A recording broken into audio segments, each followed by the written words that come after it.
So do you have rules of engagement? No, for this, How does this work? we just we're already in it. We just Okay. we just start talking. I'll ask you questions. You can respond however you want. If I want to ask more questions, I'm going to ask you more questions. Do you send your subjects and like your editors cut before you air it or no? Nope. I've only Really? I've only sent it twice ever. Okay. One was to Holly. Yeah. Yeah. I've listened to every episode, so I know that whole story. And I'm a regular. I'm a super fan. well, you know what's funny is you're probably the most constructive criticism person that I have. Like you actually messaged me about like stuff you think for the show, or Brianna does too. Brianna's pretty good, but yeah, you often like the other day you were just whether it's good or I don't want to say bad, constructive. Just since the beginning, you constantly like just let me know what you thought about the show. So I really like it. I love that you do this. I love figuring out like what makes people tick. And I'm so interested. I mean, I like talk to people for a living. Like I'm really interested in what makes other people tick. And I love getting to hear other people's perspectives on high school. Like you guys bring up in your interviews so much stuff that like I just like have totally forgotten about. And I've got like my husband listens to it, and he went to high school in the Philly area, but he did not go to our high school. So like he thinks you're a great interviewer, but he's just like, he's super interested and he doesn't like know most of these people. So it's kind of cool.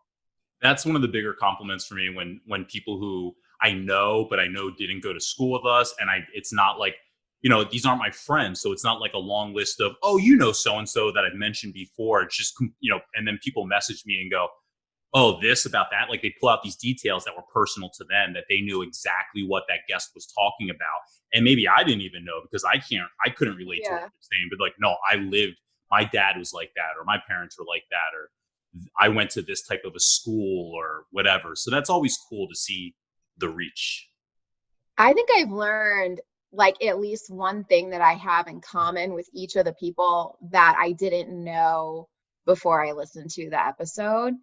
And it just like makes me realize how insecure of a time high school is for everyone, that it's like, I remember my mom being like, literally everyone else is going through the same thoughts that you are, and being like, no, there's no way. And really, like, I think we all had our hangups and just like thought it was easy for everyone else. And that's super revealing. Yeah, it's the more and more I do this, and sometimes you revert back to these old feelings, but the more and more I do this, the more I seek comfort in knowing that it's okay to tell the story, or you know what I mean? Just that the fact that people to embrace a feeling that I had, knowing that people had these feelings themselves or problems with self-confidence, or just to put a story out there and to know that as a grown-up now, it's not something, well, we'll see now that these are going up on YouTube, but generally it's not something that like people are going to like, or get at you about. It's something that Yeah. like, I don't know, this feels like a safe space. Yeah. And we're also like removed enough and we're all adults. So I think it's kind of like we're not, we have enough distance from it where I feel like, I don't know, I don't hang on to too much from high school, but I also don't have the best memory, and I've really like had a good high school experience for the most part. So I look back on it very fondly. When did you come into Wissahickon? So I came in fifth grade. My family lived in a suburb of Chicago. And so when I was 10, my dad got a job in Philly and we moved that summer before fifth grade. What elementary school for fifth grade? I went to Bluebell Elementary. Okay. Yeah. So I feel like my memory of you starts the summer of seventh grade. Really? Yeah. And I don't think I knew you were in Wissahickon at that point. Obviously, summer of sixth grade. Okay. Like before or after? After. Before? After. Right? Okay. You went to the Lower Gwinnett camp, didn't you?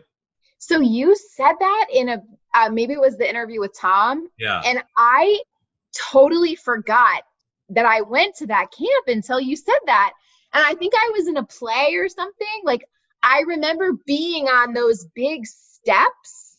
Yeah, the LG one. Yeah. But I like totally, I think I probably erased most of middle school from my memory because middle school was the hard part for me. Like middle school was really hard for me. And being a new kid in 5th grade, Mm-hmm. and then like going through that process where I felt like, okay, I was from the Midwest, so I was like different. And I feel like in the Philly area and in our school district, a lot of people, it's like their families literally like came off the boat and they ended up in Philly, and then their entire extended family was within 20 minutes of each other. Yeah. So literally like everybody had known each other since preschool.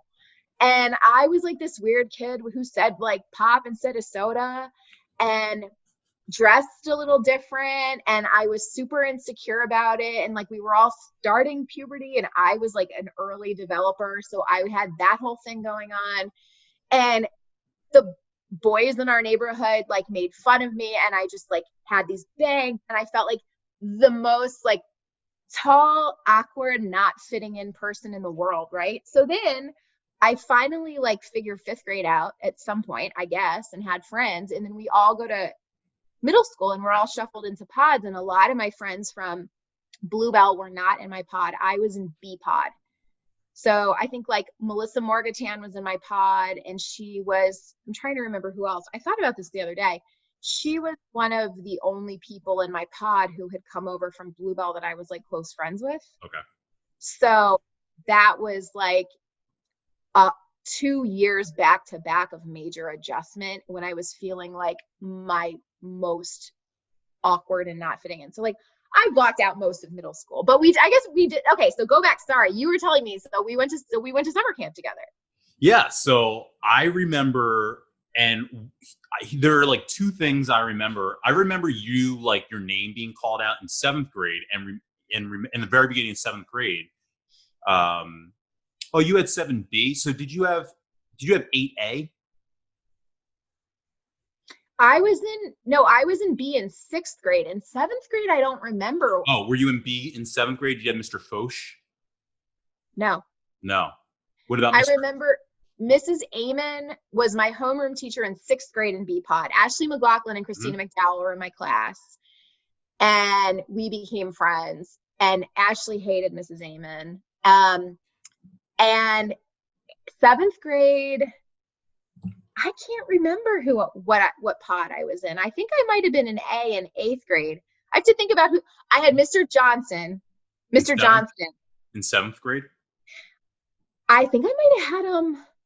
Or is that 8th? Both years. I was in really advanced math classes in middle school.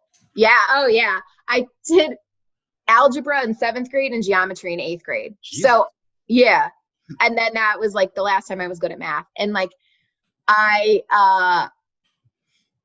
had Mr. Johnston, I remember, because I had a huge crush on him. Did you have Mr. Atkinson at all for history in 8th grade? Tall, glasses, goatee, kind of young. I'm picturing him. I don't think so. I think I was in Enrichment. Mrs. Evans for English, the blonde. No, okay, I was in Enrichment. So I can't even place this story then, but I thought I can almost see myself like in Mr. Foch's 7th grade class when I heard your name said. And my 2 memories of you are that I knew you from summer camp hanging out with Caitlin Kelly. Is that true? Am I with who? Caitlin Kelly. Yeah. So Caitlin Kelly was on my school bus. She went to Bluebell too. And Caitlin and Natalie Cooner were best friends. And Natalie and I lived down the street. And Natalie was my first friend when I moved to Pennsylvania. And she's still we're still really close friends to this day. Okay. And she's like one of my lifelong besties. And she lived right down the street. And so she and Caitlin were best friends. And I was like a third wheel, but like Caitlin probably like settled for me because Natalie didn't go to camp with us or something. Her parents probably sent her to some like nerdy science camp. And so, yeah, that would make sense. That would track. And then the other, and this is a total just a me thing. You know, like when you're younger, you like just relate things that aren't the same, but there's one similarity. So as a kid, it's like, oh, it's the same, right? Two people have glasses. They're like look alike to me. Yeah. The only other Leslie in my life that I knew was Leslie Burke, the tall blonde from Saved by the Bell, the college years. Oh, who was like one of the girl roommates? Yeah, it was like Zach's love interest when it wasn't Kelly.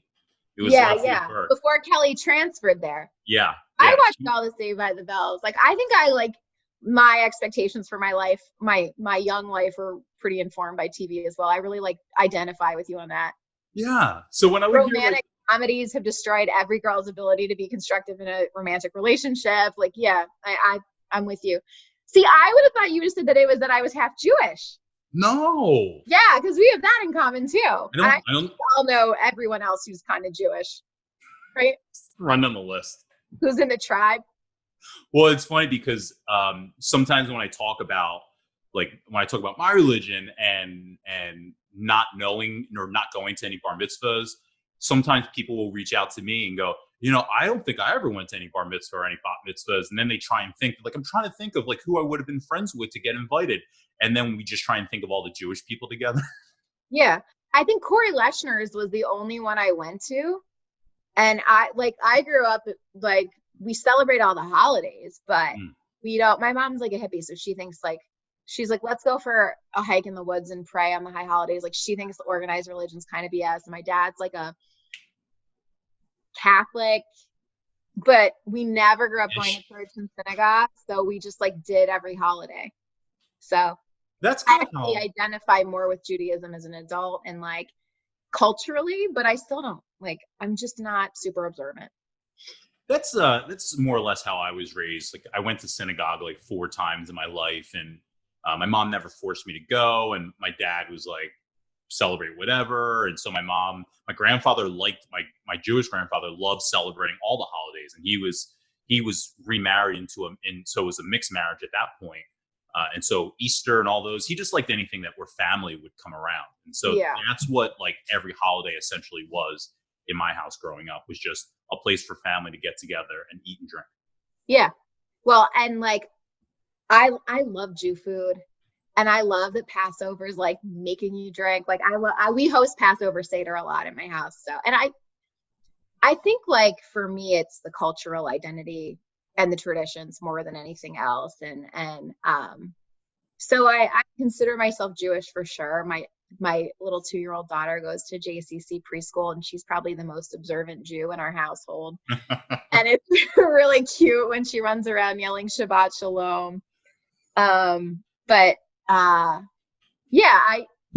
it was a long, I don't know if you had this, but I feel like because you're also biracial and I'm not, right? Like, I felt like even being in an interfaith family was a pretty novel thing back when I was growing up, and people were confused, and like we moved 3 times throughout my childhood, and each community that we lived in was completely different with respect to like diversity. And so it was a real, like, it caused not an identity crisis, but I struggled a lot with figuring out my identity around religion, I think, when I was growing up. And I'm curious if you had that, or if that was just sort of like part and parcel of also being biracial and coming from 2 different backgrounds or all together. I think I definitely had hangups about being Jewish, and I think they all came from being biracial. I have such distinct memories of walking into synagogue one of the few times that I went in clothes that I would never wear in a synagogue. And like, I make this joke, but like, it was me and Lenny Kravitz. Like, there weren't Black Jews or biracial Jews. I knew a couple biracial people maybe, but like, to be Black and Jewish, I felt like I was seeing stranger kids, the kids I knew from like a distance, kids that maybe I was in the same Cub Scout troop with, but not in the same den. And so like, kids that I would see like 2 times a year, and like, they're over there, and I felt like they would look at me and not go, oh, hey, Brad's Jewish. That's what I kind of wanted from kids my age. Yeah. And it wasn't that. and not that it was even anything negative. I just felt like it was, in my head, it was, what's he doing here? He's probably not even Jewish. Why would he be here? He's black. Did you feel like people like had their heads like on a swivel when you walked in? Like, I often was aware of like the way that white people, I would wonder if white people were wondering what was I doing with all these other white people in my family. That was a common thought of mine. I've always felt a little bit like imposter syndrome walking into a church or a synagogue. And nobody can look at me and be like, oh, she's definitely not 100% Jewish, or she's definitely not Catholic, you know? And I do feel like Jews are more welcoming of diversity generally, but I can't imagine, you know, literally like wearing like I'm the other than a whole entire group of people on my face. Like I know what it felt. I felt that sort of insecurity enough that it's got to have been like much more complex for you.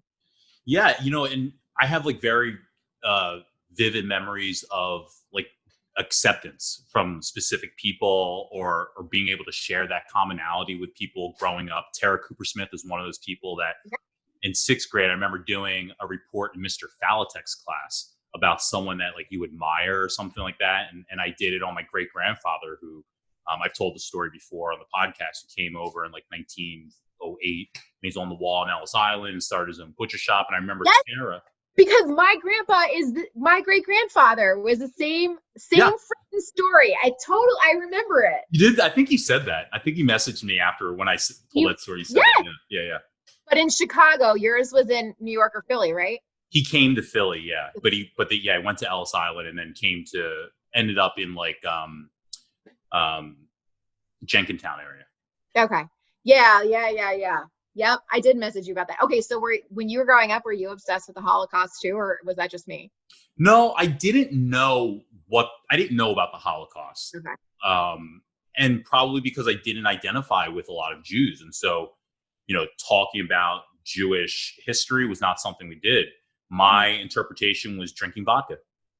You know, that's what my family did. We ate fishes and we drank vodka. And to me, that was like what being Jewish was on an everyday, you know, on a holiday or whatever. Like that was my interaction with Jews. They get drunk and we would eat bagels or brisket or, you know, we didn't talk about history a lot. And that is definitely something that as I became a teenager, I started regretting. And it was my dad's dad, my black grandfather, who talked about the importance of knowing your history and where you come from. And I remember at that time feeling like a very distinct missing part of my brain and my culture and not knowing. And I think still to this day, wishing I could speak Hebrew. And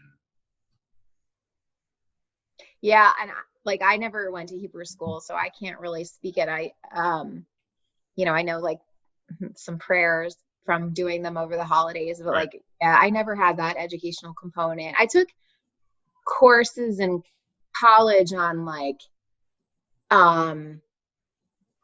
the history of women in Judaism and stuff like that, you know, and I had like a lesbian female rabbi who was totally badass, right? And like just like really made us kind of ask a lot of questions and push boundaries and stuff like that. But no, I didn't have a formal Jewish education either, which I think all my friends who were in Hebrew school, not that there were a ton of them, but a lot of them were like, yeah, like you're lucky, it's all good. But I was very, very interested in the culture and very interested in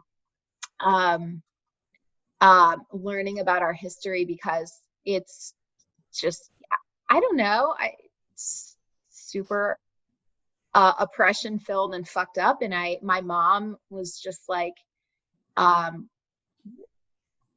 don't know, she made sure that we learned about it. And I was like that weird little kid that like wanted to write every report, you know, in social studies on the Holocaust, and would read like I was really, really into it. And so that was like actually really formative for me. I think the first, before we moved to Illinois, we lived in Kansas City. Wow. And we lived there until I was 4, I think. And we didn't know. My mom's from Chicago, from Chicago. my dad's from like rural, now suburban Wisconsin. So they had very different upbringings. Yeah, they're like they have very different backgrounds. Dinner table discussions in my family growing up were very different. My mom's a Democrat, my dad's a Republican. Wow. Like, yeah, like when he brought her home, when they started dating, like most of his family hadn't met a Jewish person. And when we lived in Kansas City, when I was like 3, one of the neighbor boys who I played with told me my mom was going to hell because she was Jewish. And that was the first time I experienced anti-Semitism. And I think at that point, my mom was just like straight up like, yeah, there are going to be people who hate you because you're Jewish, even if they don't know you. And that's a reality in this world. And it's not okay. And she was just, I don't know, I think that's kind of like how those conversations started in my family. And she was really straight up with us about inequality and injustice. And,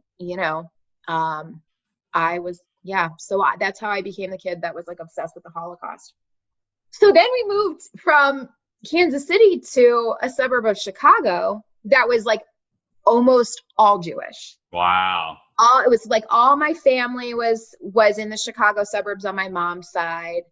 There I wasn't Jewish enough. I can remember one friend from my elementary school there who wasn't Jewish. Two kids, but almost all of my friends were Jewish.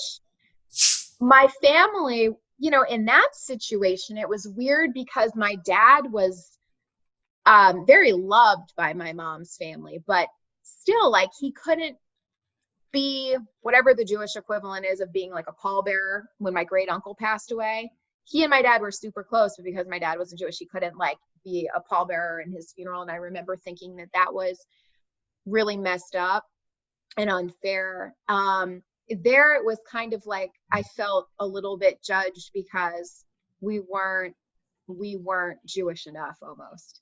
So then when we moved to the Philly area, it was like a little bit more of a balance, but most of my friends were Catholic, I would say, in our area, a lot of Italian and Irish Catholics. So I knew who all the other Jewish kids were, or in your case, like all the other half Jewish kids like me. Like I remembered that, So did you know I was Jewish back then? Yeah, that's like the only thing I like really remember knowing about you from high school.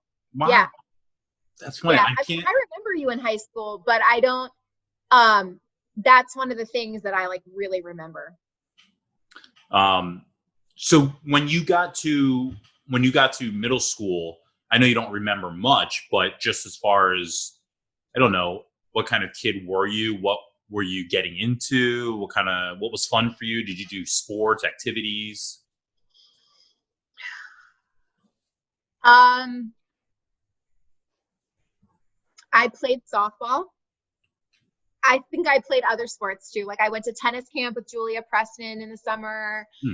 I played I had played recreational soccer. So I think in school I did softball. I was friends with like people who lived near me, like I was friends with people in my neighborhood. Was this Bluebell? Sorry? Was this in Bluebell that you lived? We lived in Lower Gwinnett. Okay. So we lived in the neighborhood like between 309 and 202 off of like Evans Road. So Gwinnett Knoll was my neighborhood. Everyone lived off of Evans Road. Yeah. So I was like, I was friends with Alicia. Yeah. I was friends with Katie Eveland. One of my best friends in middle school was Rebecca Elwork. Yes. The curly hair. Yeah. Yeah. Yes. I had a love-hate with Tom Scuderi in middle school. Okay. We became really good friends in like 8th grade and into high school. But he mentioned that. That's how we kind of started talking about you in his podcast. What he didn't tell you is that when we were in middle school, he and Pete and those boys used to leave dog shit on our doorstep and light it on fire. And then like, so they like teased me mercilessly, but then we became friends like when we grew up a little bit. And I used to like ride to school with Joe and Tom.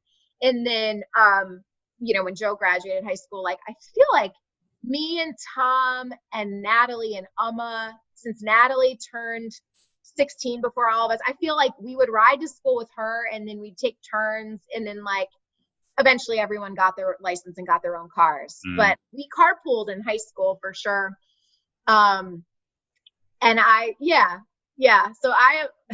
so middle school, like, yeah, we all just we had a lot of people in the neighborhood, and it was fun. And so I remember like riding bikes and hanging out with friends. I think like I was like, a lot of my friends were like dating, and I was taller than all the boys, and I was like super like nervous. And so I wasn't dating too much, but I think we were pretty boy crazy. I think that was like when we started like talking to boys on the phone and stuff like that. So I remember that. But yeah, I played softball and tennis. Softball was like I was really into it. Do you feel, because you mentioned that you weren't really there yet, but as we were like through middle school, do you feel like it was like, I always felt like it was a kind of advanced sexuality? Yes. Okay. So yeah. That's been one of the things that for this podcast that I bring up from time to time when people talk about, but I felt like at an early age, and because I was, I liked Saved by the Bell and 90210 and these kind of like advanced teen dramas or 20 something dramas or whatever. That was it was kind of bolstering that idea for me. But then I would come into school, and then like, you're hearing about people doing this or doing that, or, and I was like, wow, it's just like in TV.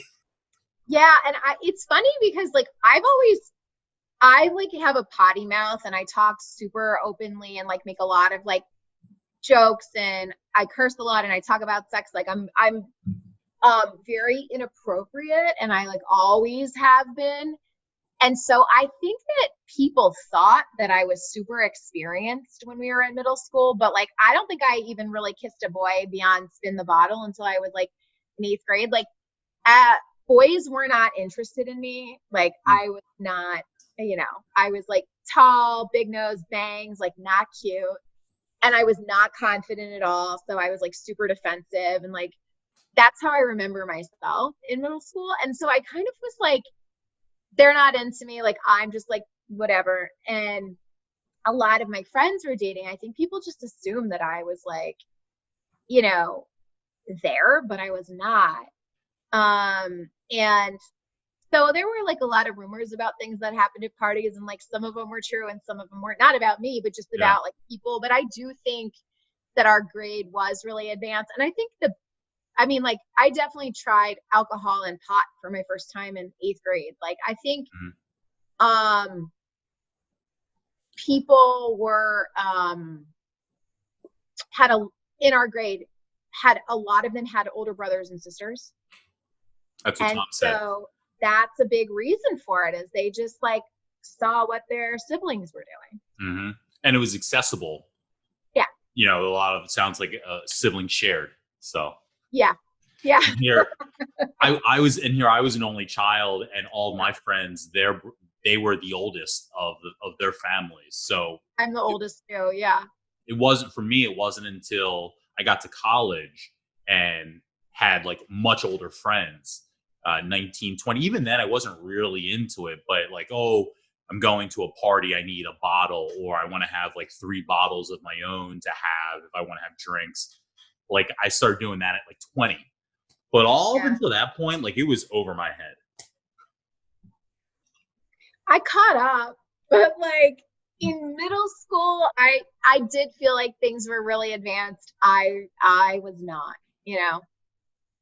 Was it, you went from like 5th grade and then to 6th grade, so you're kind of shuffling friends, and you've got friends in the neighborhood. Was that what became your friendship throughout middle school and going forward, were the people that you live near and they're kind of attached friends?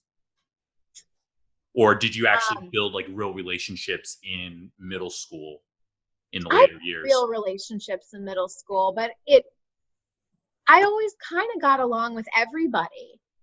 I never felt like I was just solidly in one clique of people. Like I had been friends with like Alicia, Katie Eveland, Melissa Morgantan. I know that there are people that I'm going to leave out because I just have, and Natalie was like my very close friend. Rebecca, like there was Elisa Brancato, who didn't go to our high school, but she went to our middle school. She lived like off of 63. I was able to kind of like float around different groups. I became friends with Krista Ramirez, like in 7th and 8th grade. I became maybe in 8th grade closer friends with like Rachel Moydell and Adrienne O'Connor. But then like we really didn't become super close until high school. I was good friends with, so Melissa Morgan played softball. I think Alicia did. And I was good friends with Lauryn Hilton through softball. I think Christina played too. Christina McDowell played in middle school. Like I said, to this day, Brooke Johnson. We were all the way back to Bluebell. We were friends since 5th grade, and we're still in touch when she responds to her text messages. I've heard that. It's an inside joke. But yeah, like I think that Rena Lewis, like I think that I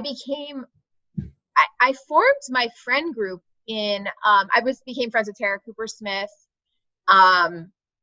I think I didn't become good friends with Lindsay Barley until like maybe 8th or 8th grade. Same with like Colleen. Like I think I formed my friendships throughout middle school, but who I hung out maybe the most with changed over time. And yeah, so I'm really trying to just remember that. It kind of changed, but I always felt comfortable with a lot of different groups of people. I guess one of the theories that I kind of have is, and it does sound this way when people list off names, is that it seems like, and I call it the cool kid crowd, right? The popular kids, that the names all kind of seem very, and kind of like what you said, like you could interchange between who you were hanging out with or like through different years, different people. But it did seem like all of those names in general, for me, like from the outside, were all interconnected into one big group of friends. Did you feel like you had did you feel like you belonged to a certain clique? Or even if you were jumping from group to group, did you feel like that group still belonged to an overall clique? Or did you truly feel like they were separate engagements? I mean, I think that the pods dictated a lot of cliques in middle school. Yeah. Yeah, I really did. I felt like that was such a weird structure.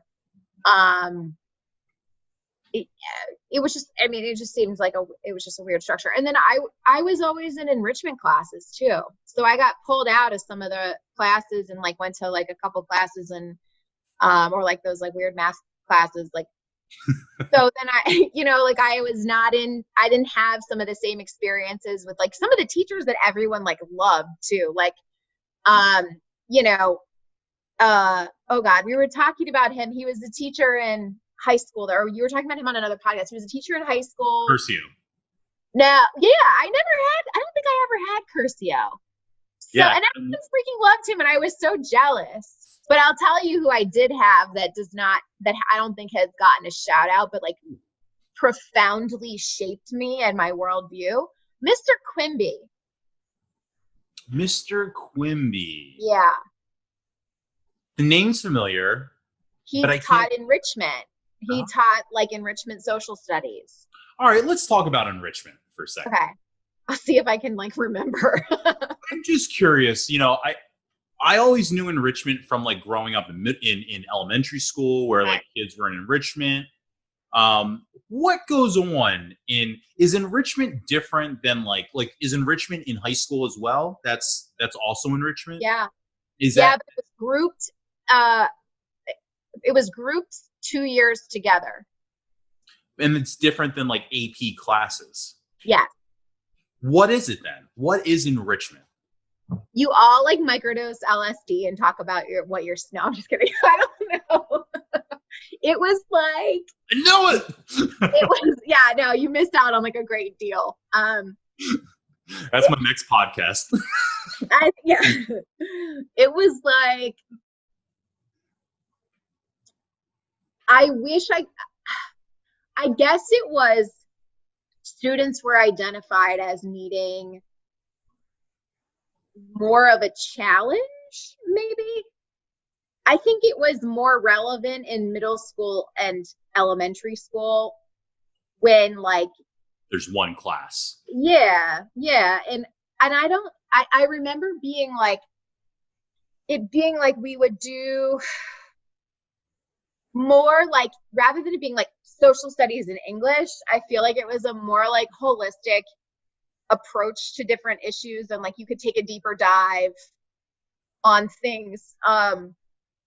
And you know, I guess they say like you don't remember what people say, but you remember how they make you feel. I remember how like I felt in enrichment, which was really challenged. And I remember we had a lot of open discussion and we were really encouraged.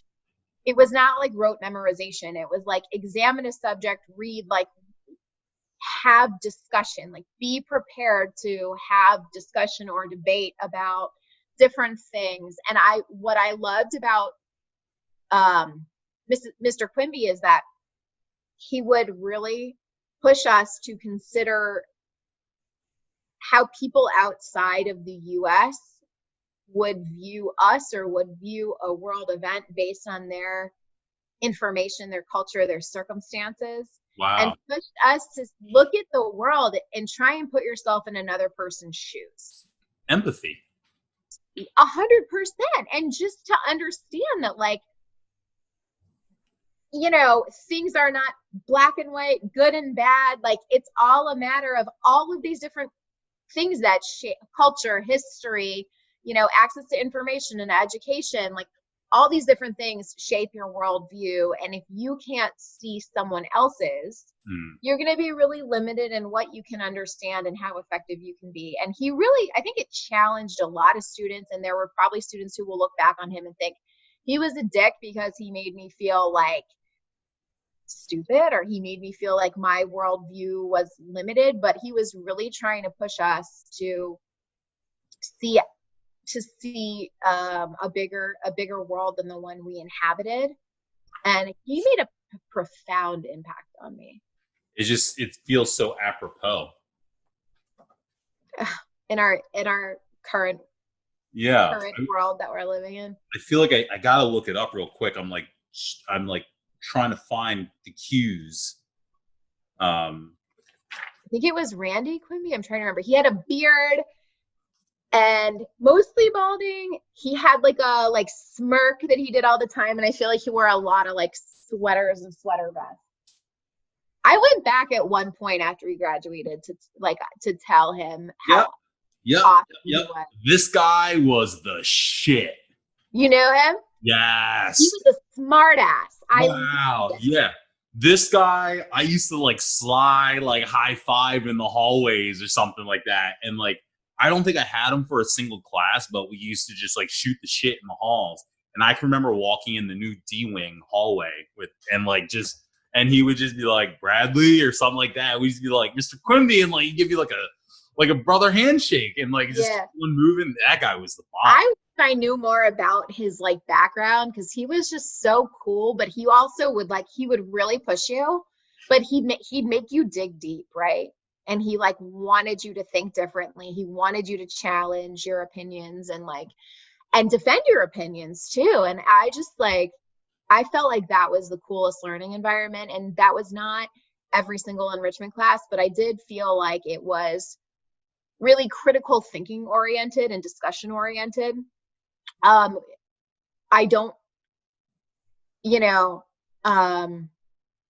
think that as you there were CP honors and AP classes. Like I don't remember if I did enrichment in 11th and 12th grade. I don't know if it was offered. I know it was 9th and 10th were together, and you could do like enrichment English and social studies, I think as like a block or something. But then I remember taking AP English with Mrs. Speece in maybe 11th grade. So like I don't remember the details, but I remember it being really cool. And I remember Mr. Quimby being like my favorite teacher. It sounds like the vibe of like a college course.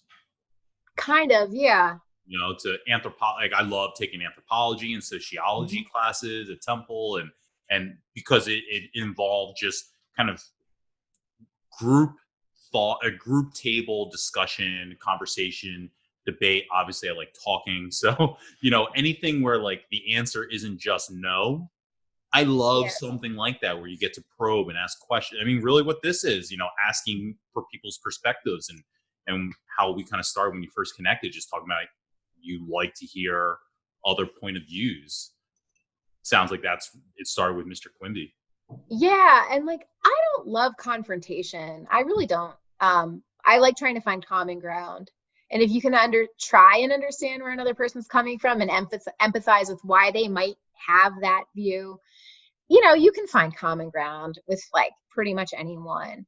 And that was just like, to develop that skill and that like inclination was super cool. Those are the type of things that I wish existed more when we were growing up in a general education sense. I wasn't in enrichment. So what you were talking about with memorization, those are things that I asked someone else, how did you study? Because studying was really, really hard for me. I think it was Ryan Dunn. What's that? I think it was Ryan Dunn who you asked that. It sounds right. I like this. You're my historian. I'm your like archivist. And I wore this shirt on the Ryan Dunn podcast. Ryan Dunn was super smart. Also Jewish. He is also Jewish. I know that was your favorite episode at a time. I don't know. Loved it. Yeah. I don't know if it still is now, but because there's been a lot more, but more. Yeah. So like, taking notes. And even now, I do a Wire podcast where, we just talk about The Wire every episode, and I have to take notes, and I'm like, bullet pointing. And now I do it more from a sense of like just jogging my memory and talking points that I want to hit on. But back then I didn't know that. I didn't know how to create an outline of A and a Roman numeral 1 and then A and then 1 and then little a, and just reciting what the teacher was saying or copying it off of the projector. Those things were like impossible for me. And so for conversation-based education for just interpreting knowledge would have been so much more helpful. Did we have like a study methods course in high school? Like there are so many, so one, I wonder if enrichment still exists, because I feel like with standardized testing and so many metrics now, I wonder like if there's even space for an enrichment. And I feel like if anything, education has to have moved away from even that model, right? Which I think is also way more interesting and stimulating. Yeah. But second of all, there are so many things that I feel like high schools should teach. Like I have a magnet that says like, I'm so glad I learned about parallelograms in high school, because it comes in handy every year at parallelogram filing season. Like I don't fucking need to know about parallelograms. What would be nice is like how to do my taxes, which I outsourced to my husband, but like how to do my taxes.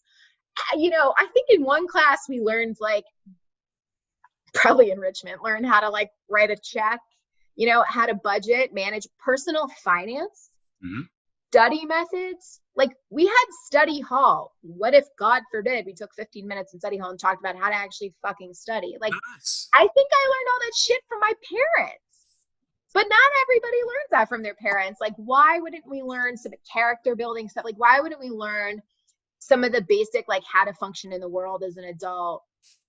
Yes. In addition to calculus, which I have never used. I've never used any of that stuff. The only time I've ever had to come back across that stuff was, and this is a little tied to you, I think, right? Did you go to GW? Yeah. Yeah. So I applied to GW for a master's program because for public policy. I wanted to take public policy. Like, where are we at right now? We're in 2020. This was over a decade ago, probably 11 years ago. I wanted to move down to DC and go to GW and take public policy. And my uncle is a professor at UVA. Okay. And he was like, talk to this lady. And she was like, you got to take the GREs. So I took the GREs. And at first I studied my ass off. I learned like 300 new words. but I didn't study any math because I go, ace calculus, I'm good in math. Like, I'm good. And I couldn't remember sine and cosine and tangents and the Pythagorean theorem. I couldn't remember any of that stuff. And so I killed the vocab and I bombed, and I did pretty well in the writing, and I bombed on the math, and I didn't get high enough to get into GW. So first of all, you fucking blew it, because if you had done it, you might have been in class with me, because I went back for my master's at night and I did the School of Media and Public Affairs. Was that what you were looking at? Is it? No, that's not it. SMPA? No, the GSPM, Graduate School of Political Management. School of Media and Public Affairs was the building that it was in, and that was where public policy was housed. I don't know, stuff got moved around. I did the part-time master's in legislative affairs, which was in the GSPM program. So I had to take the GRE too. And remember when I said earlier that I took algebra and geometry in middle school? I had to hire a college kid to tutor me, to reteach me all that shit, so I could get a decent score in the GRE. And then the other fun fact was, this is such a DC, like, networking is everything. I knew a guy who knew the dean or one of the major, like, professors in the GSPM, and you could get some forgiveness and all that stuff if you had relevant experience that you could translate into your application. So I think I had, like, almost enough experience where my shitty GRE scores didn't matter, but I did have good grades in undergrad that helped me. And I was working for a lobbying firm at the time. So I think that like all helped me get in. But if it was, I couldn't commit to a full-time master's program because I didn't really know, like, I basically got a master's in what I did. So, like, to go part-time and like, the student loans weren't too bad compared to if I had done, like, an MBA, would be, like, probably 3 times the price. And I would take a 2 or 3 year break from my career and all that shit. So if it was, like, a public policy, like, full time, it's a bigger commitment and probably a higher threshold to get in. But my program was, like, a night program. It was very practical. Like, no, I wanted to go back to school. Like, you wanted full time. Yeah, I wanted to. I think at the end of the day, I wanted to try to combine. It was after I left WWE, and I wanted to combine my film degree with something in politics, something that I was, like, genuinely really, really interested in pursuing content about. And that was, at the time especially, was politics. 2000. Dude, Obama. I know a person you should talk to if you ever want to go back. And now I don't think you have to be honest. I can just like turn, as soon as we can be around people again, I just need to turn a camera on and start going to work. But what I really kind of wanted to do was, like, be a documentarian for a campaign or something like that. Like, I thought that would be super cool to follow, like, a politician around. And this is a horrible example, like the Wiener documentary, that ended up coming out. But when they started that, they had really good intentions when that thing started. But he was walking onomatopoeia. Do you remember learning about that? Like, he is his, like. But the doc is so good, and I would have. I never watched it. What's that? I never watched it. Oh, you never saw it? Oh, I can't. Like, that is too much for me. This is the trap of the podcast, Leslie.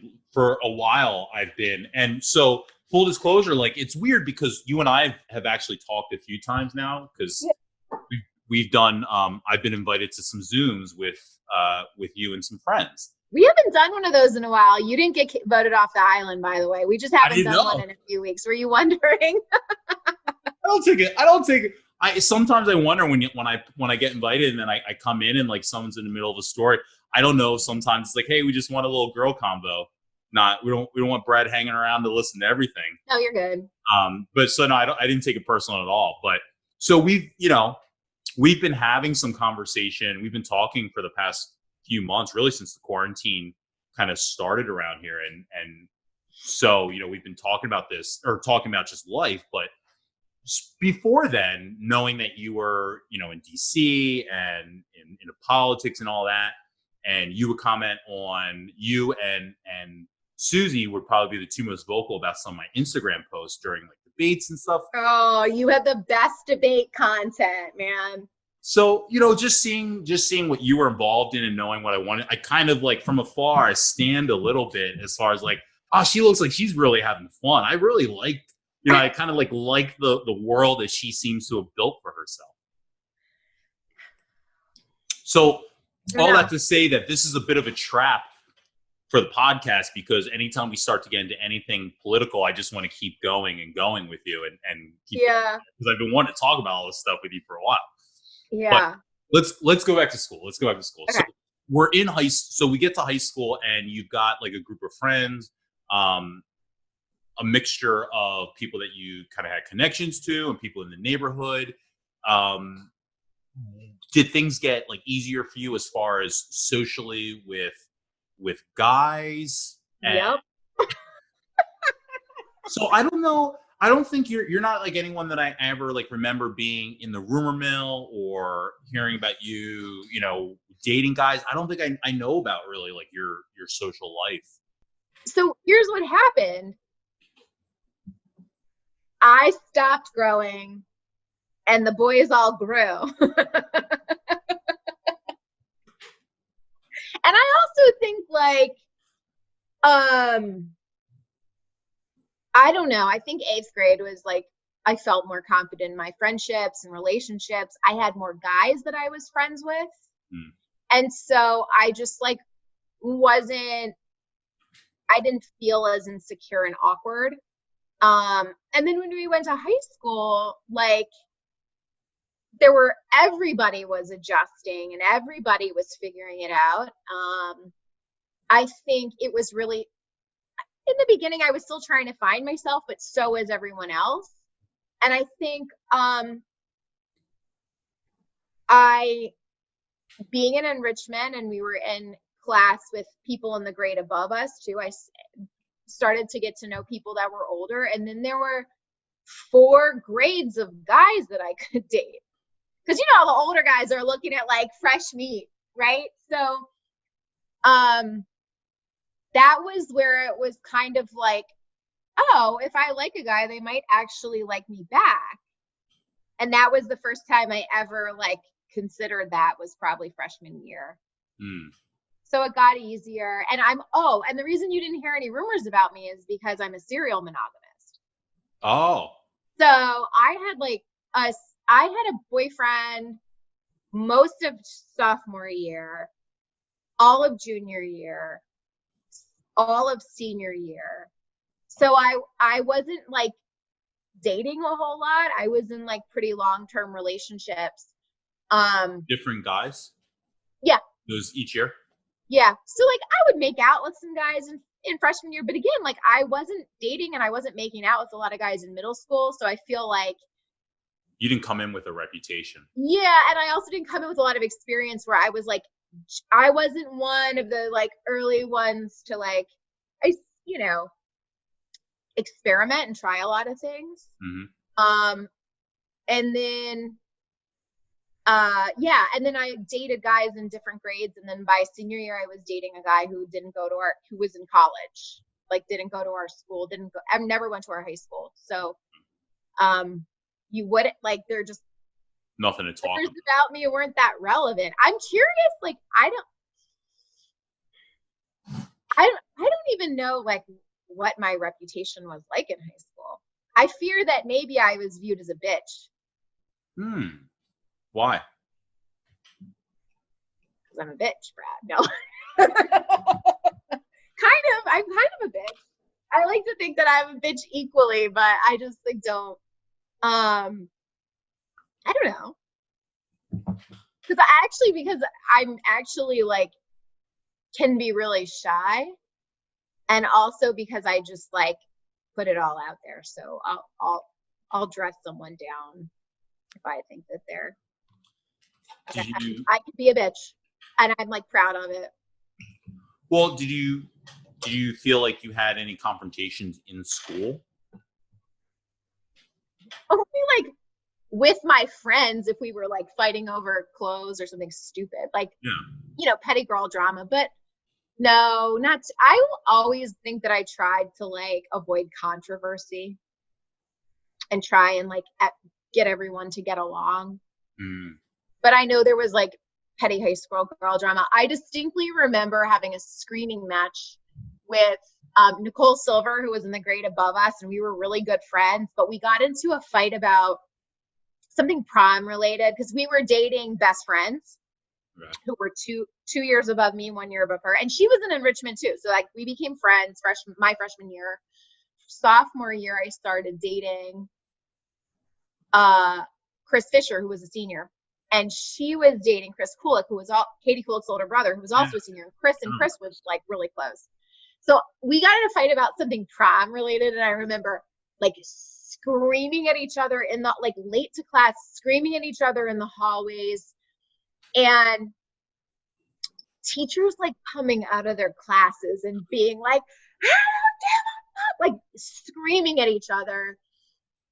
But that was such a, like, the only reason I remember that is because I feel like it was a pretty isolated incident. Right. And then like, literally like didn't talk, and then we went to prom and like we're like, oh my god, I love you, I'm so sorry. It was like fine, like we squashed it.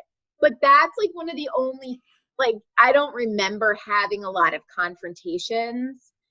So I think I was always trying to kind of like go along to get along and keep the peace and like not piss anyone off too much, because I just always wanted to be friends with everyone. Makes sense. So then I guess as you're going through high school, and are you dating guys then all out of your grade going up? Mostly out of my grade. Yeah. So yeah. What is like the dating world like then? Like in high school at that point, I know nothing about the world. So all I knew are stories of people would rumor about. Like what were dates like? Yeah, I never knew I wouldn't know what to do with a girl because one, I didn't have like a group of friends that all dated.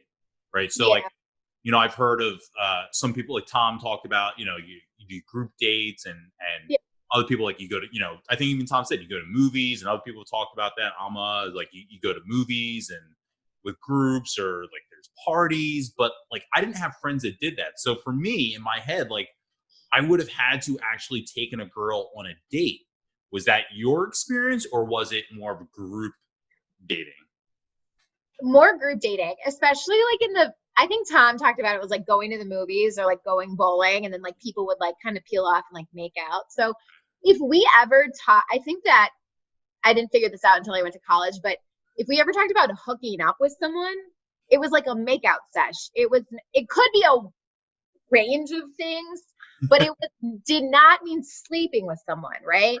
And then in adulthood, a lot of people say hooking up and they mean sex, but that's not what it was. So, I mean, maybe for some people, but it wasn't like, that's not still to this day when I hear hook up, my initial thought is like they had it like made out. That's right. You're physically. Yeah, you're just making out.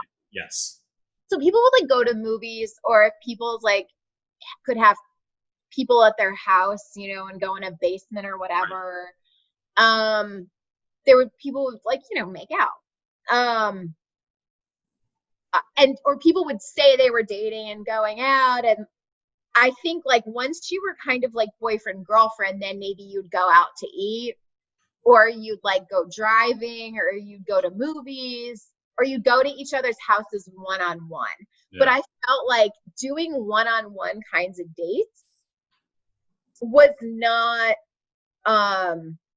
it didn't really happen till after you had already like solidified that you were dating, or like boyfriend and girlfriend. Yeah, like you have to hook up in public off to the side somewhere. Yeah, or you just like hang out in a small group, and then like,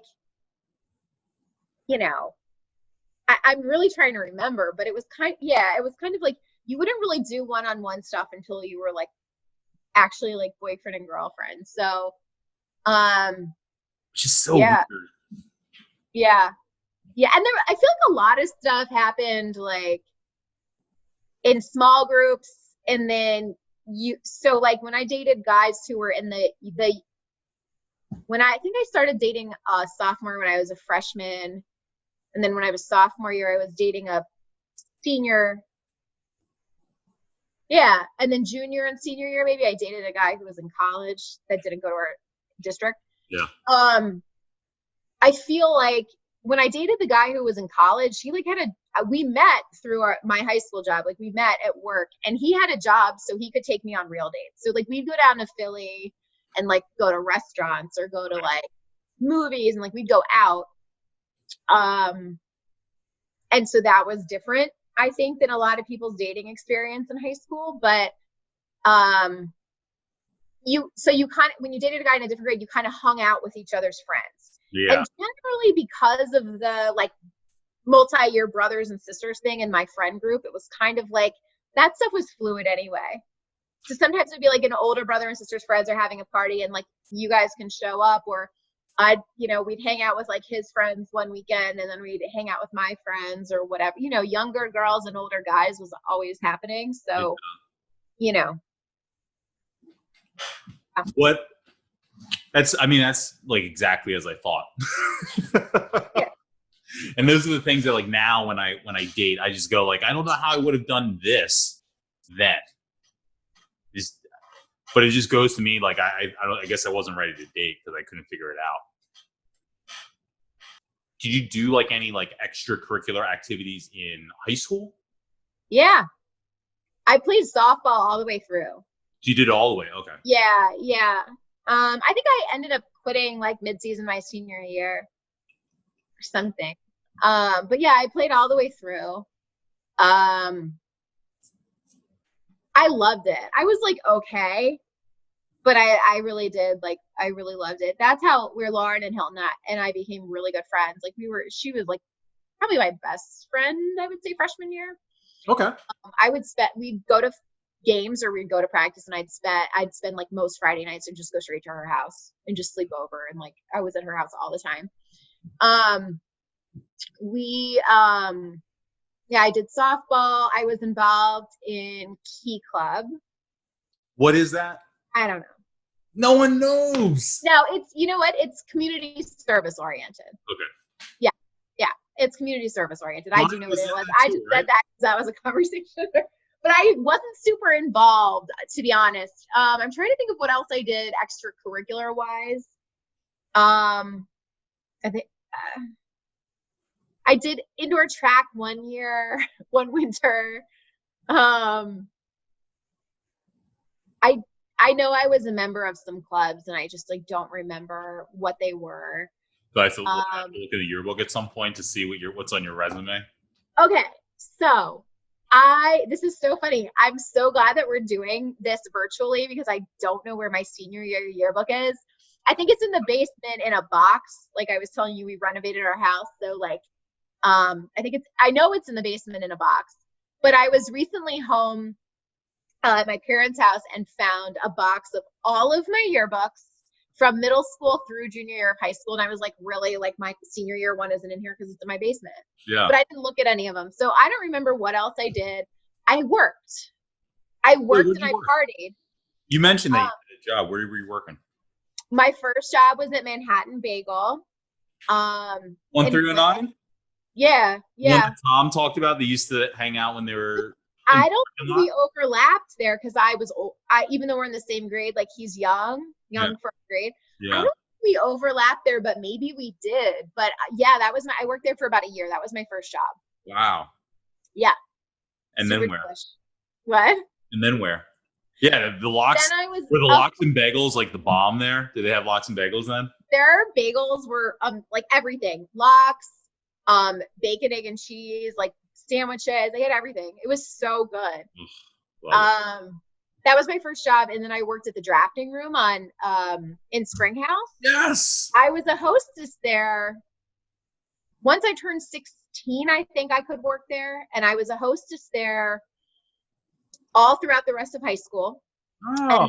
And then the summer after we graduated, I was like maybe bar backing. Once you turn 18, you could serve because you could, they were like, the whole premise of the drafting room was they had a really extensive like draft beer menu. They had a lot of like, they had cask conditioned beer. They had a lot on tap. They had a lot of like an extensive alcoholic spirits list too. So this is before the beer boom was like a real thing. They were like very early into beer. Yeah. Like a lot of my beer street cred came from working at the drafting room and knowing what like Trogs was and like knowing really like random types of beer because they had such an extensive beer list. But you couldn't do any of that stuff till you were 18. So that summer after we graduated, I waitressed and bar backed there. And then for subsequent summers or like coming home for holiday breaks, like I could just pop in there and like work for a little bit if they had openings in the schedule. And that was a whole nother family for me. Like I love the drafting room. I'm surprised I don't remember you from there. We used to love it there. They had great brunch. Yeah. Oh, their brunch was amazing. And they'd have WIP come in and broadcast from their bar. Do you remember that? Howard Eskin would come every Sunday. They had the best, it was like a challah chocolate chip French toast. French toast. Woo! Uh-huh. Yeah. I did the owners were a couple of brothers. They were Jewish. Oh, really? Yeah. So that they had great challah French toast. So good. Yeah. I did my graduation, my high school graduation dinner at the drafting room. I might have too, to be honest. I'm trying to remember. I like loved it. Loved it. Like what a great experience. Yeah. Academically, you talked about, this is something that I'm constantly interested in, is people's like push to be more academically successful through school. I felt like I was on a completely different path than my friends. And so I think looking back, that's probably part of why I never, not that you should need someone to push you, but one of the reasons why I didn't have a push was because just no one was into the things that I eventually started going into. For you, did you feel competitive with your friends, or did you feel like, did you a comparison with anyone academically? You were in a lot of classes. Were you above where your friends were, or were you even, or was it not even a factor? I didn't feel competitive with my friends. I was competitive with myself. I've always put a lot of pressure on myself. My dad's like that too. I have a lot of his like personality traits. I think he put pressure on me, but my parents were never the parents that gave me like, I wasn't in trouble if I didn't do well, and I never got like money or like rewards if I got A's. School came pretty easy to me. I always liked learning. I liked some things more than others, but I always just felt like I really wanted to do well. And I think my parents didn't push me too hard. And they say like, oh, maybe if we, like we could have pushed you harder. I think my mom's like, I could have pushed you harder or created more structure, but I was pretty self-motivated. I think I took for granted that I was smart. And so there were some times where having friends in the social aspect of high school was much more important to me. I think if you like looked at my grades from freshman and sophomore year, they were like lower than my grades from junior and senior year when I like took it more seriously because I started thinking about college. And I guess like I didn't feel like I had to be the best student or better than anyone. Yeah. Either I was genuinely into a subject or I wasn't.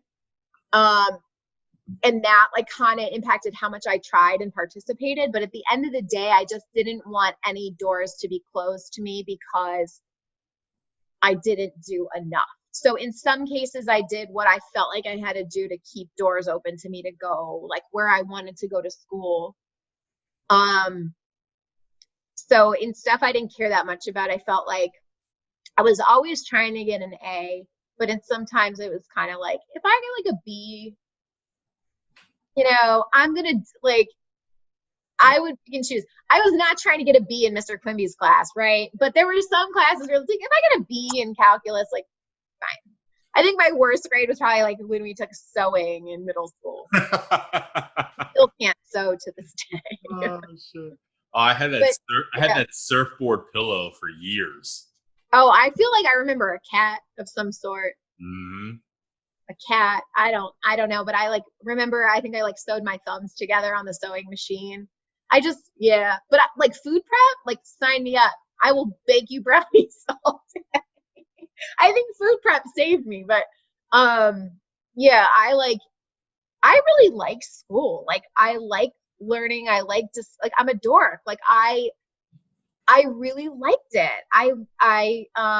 There were some classes and some teachers I didn't like, but for the most part, like,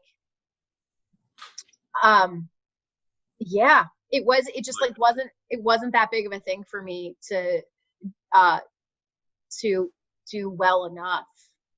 You know, I wasn't trying to be valedictorian. Did that come? I mean, I don't know. Do you think that was just in you? Did you work hard at it in the beginning and it just got easier? Do you think it was hereditary? Like, what is it that made it so easy? Like, you seemed like you were very conscious of your intake, your academic intake, as far as like you're okay with getting a B. I don't think I ever went into a test like I feel like I'm B ready. I felt like it's like I don't know. I'm fucking engulfing this shit into my brain so I don't fucking fail, and that's the best I can hope to do is to not fail. Were you that conscious of it that like I got it down enough? I could not study for a test occasionally, but like the guilt of, I would just feel bad about myself. I was pretty responsible. I've always been responsible. Maybe that comes with being an oldest child. I don't know. I think my parents, you know, my dad works really hard. My mom was a stay-at-home mom, but is super smart. And I feel like they always taught us it was really important to do your best and to work hard. And they would work with us if we needed help. But for me, it was just like, if I didn't do something that I was supposed to do, I felt bad about it. And I just didn't like feeling like I didn't do as well as I could have. I tried hard. I worked hard. But I also like, I didn't struggle. Like I struggled more with math and science and some of the more like abstract stuff. But I loved English and I loved reading and writing and I loved social studies. Math is like not abstract, right? Math is like pretty. Yo, how is abstract? Geometry is abstract. Like I'm gonna sit here and like understand theories about shapes I can't see or hold in my hand. Algebra I did fine with. Okay. For me, it was just like, I just don't give a shit about this stuff. And, you know, I don't apply it in I knew that I was like, I wish I was scientifically inclined. I think the sciences are super cool. I actually had the highest grade in the class in anatomy and physiology with Mr. Klein. He was another teacher that I like loved in high school. I loved that shit. But organic chemistry or any kind of chemistry, or I never did physics. I never even tried. Like I just couldn't. Like I wasn't that good at it. But so I would work hard at those classes to like get a decent grade so I didn't screw up my GPA. But I genuinely like learning. I mean, and I feel like guilty if I don't try hard and if I screw something up. So I don't know.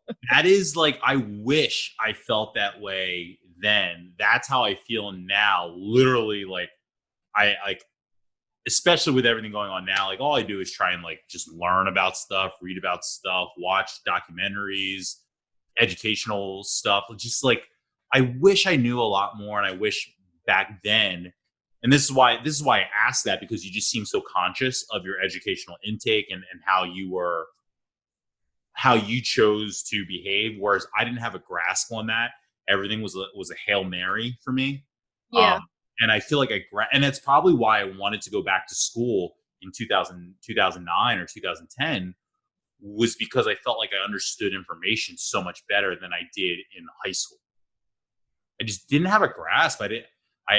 When I think back, like I can think back to myself in like 28 or 22 and think like, oh, here's where my mind was. I get why I wasn't paying attention. When I think back to myself at 16, 15, 17, I have no clue what was going on in my head and why I couldn't just buckle down and get my shit together. I just couldn't. I think some of it is a maturity thing for different people. And I definitely found, Brad, like as I went on through school, the more relevant what I was studying was to kind of like what I was interested in or what I wanted to do. And the narrower that got, like my grades in my electives or in my like required credits courses in college were not as good in the courses that were actually relevant to my major, right? Because if I'm not interested in it, I am going to do the bare minimum that I need to do to get a decent grade that this doesn't fuck up my GPA. But if I'm interested in it, you know, by the time I was doing my master's, I was literally like, I knew it wasn't going to like help me get a job. Like it was that it was like I was doing professionally what I was studying and studying what I did professionally.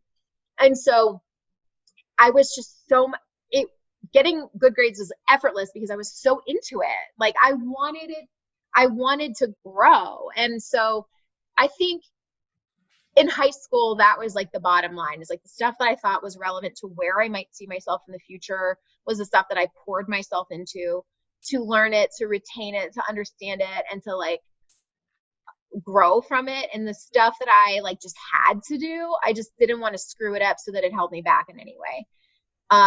I also think that in the early years of high school, when we were all still finding our place, I tried to hide that I was smart and liked school because I thought that wasn't cool. And it was more important to me to be cool. And then by the time we were in like maybe 11th grade, I was just like, fuck it, I'm trying to get into college. So I'm going to go for it, you know? So you're maybe the first person to like use it in those terms, but you know, that's why I'm always really interested in like, you know, the popular kids when they're very academically advanced, I'll say, and like the pressure or the competition. But when you say like it was more important to be cool, what like that's exactly it. So like I felt like you were cool. You hung out with cool people. You were one of the cool kids, essentially. But I'm a closet nerd. Like, but you had reservations about studying. But for you, when you say like you wanted to be cool, what does that mean to you? I don't know. It was probably defined by Saved by the Bell, but I wasn't competitive with my peers, but I was cognizant of the fact that like Brooke and Colleen and Bethany and Lizzie Black, who are all my friends, like got better grades than I did, right? Or like they were in a lot of my classes. And I was cognizant of that fact that like I had other friends that were like getting a little bit better grades than I was or whatever.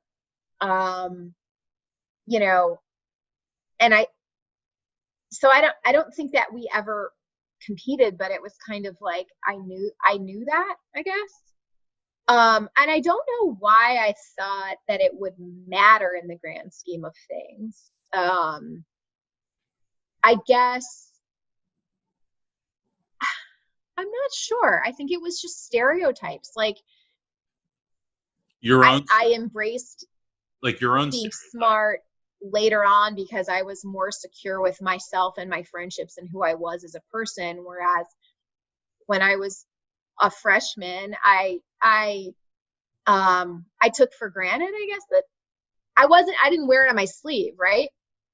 And I spent more energy on like my friendships and relationships and stuff because I didn't want to be defined. I never wanted to be defined by any one thing, to be honest. Like I'm just not, I feel like that's just overly simplistic. I don't like categories, but I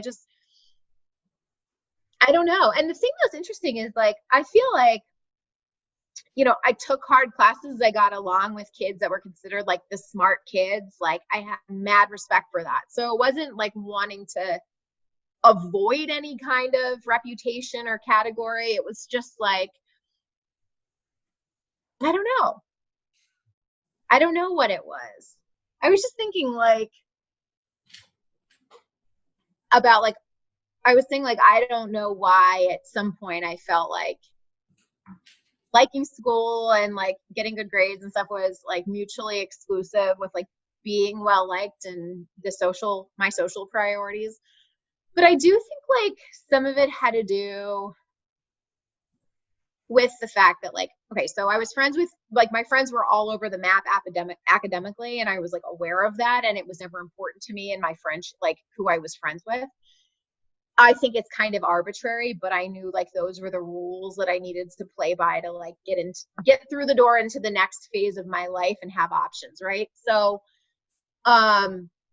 ultimately, I don't think your grades in high school are really a huge predictor of whether you end up being successful, nor is where you went to college. But I do think that there was Sometimes. huh? Sometimes. I mean, your grades are Sometimes no. sometimes no, but your grades can be very. If you don't play sports, or if your grades are whatever, it can be hard to. You're gonna have like a top half cut off to you. I guess for me, it was like I it was never important to me in terms of like who I chose as my friends. Sure. It was more like, I do think that there was a gender dynamic to it where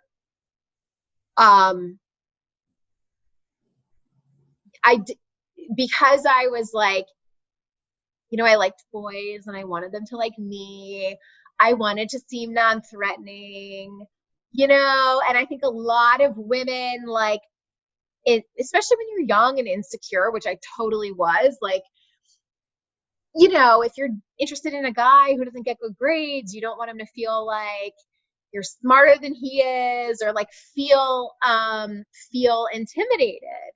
So sometimes we like dull those aspects of ourselves to not be threatening to other people that we're looking to attract.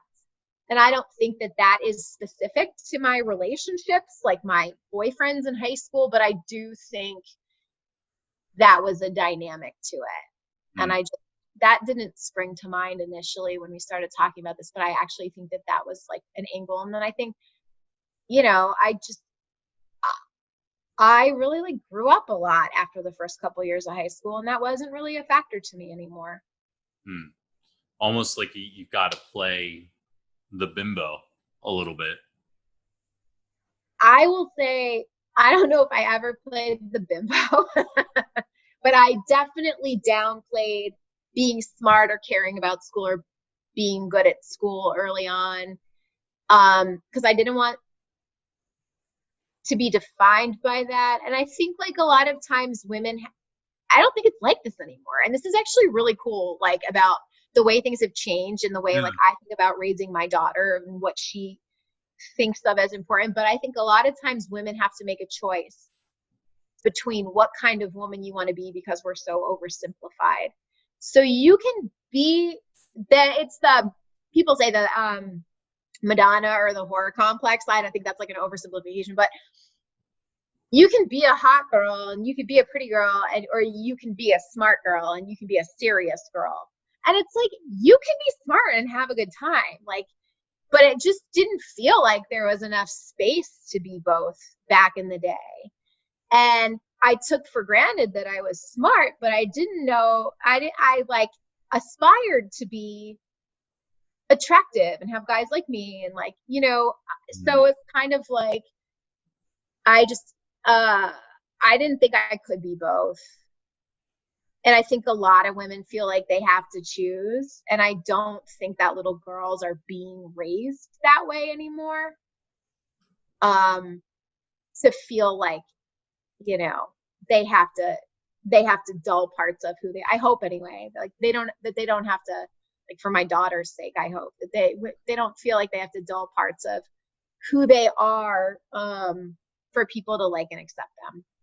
Do you think you achieved that of being attractive and smart for yourself? I mean, because you think now that at least now you think that that's how you thought, but looking back, do you think you achieved that goal of being smart and appearing pretty to the guys? I have no idea, and I don't care. All right, that's my new question. I have no idea. I'm gonna start asking all the guys that now. Like, Leslie, smart, pretty, or both? No, listen, I don't want to know the answer, but I don't really care. Like, it's so not the way I see the world anymore. And I think that when you talk about how like, oh, my view was like very informed by Saved by the Bell, like you could be a Jessie or you could be a Kelly. Do you know what I mean? But you know what? I didn't like Jessie until I was probably like in my like late teens, like early 20s, when I'm watching like deep reruns. Like that's when You were watching Showgirls, Brad. Like, be honest. No, the answer is you want to be a Lisa. You might be.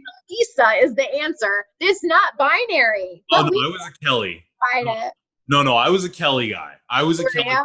Oh, like Lisa was clearly the coolest, but it felt very binary back in the day, and that's like stupid. Yeah, no, Kelly was my girl. Jessie, you might be right. When when Showgirls came out, I was definitely like, God, I wish it was Tiffany Amber Thiessen. But like, what Tiffany Amber Thiessen was doing on 90210 was like enough for me. That was NC-17 enough for me. Oh yeah, she was feisty on that one. Yeah, she had the big boobs. She was wearing like leather with zippers, and she had the whole thing with Dylan. She was a bad girl. Might be another podcast. I'm not sure yet, but. But like when Jessie Spano came out with like Showgirls, I was like, oh damn, she's hot. But she wasn't the hot girl in Saved by the Bell. Mm-hmm. And so she wasn't anyone that I ever as a teenager looked at sexually, because she wasn't presented that way. And I think likewise, and I think that's why I kind of ask the questions in 3 or 4 different ways sometimes, because I am curious as to like when I think also popular kids, especially when it's girls, is code for like the pretty girls that guys like look at or guys talk to or talk about. And so I'm curious as to like that world of, you know, what I assume as girls being interested in guys, but also the bookworm stereotype of, well, she's not interested in guys. She's just studying.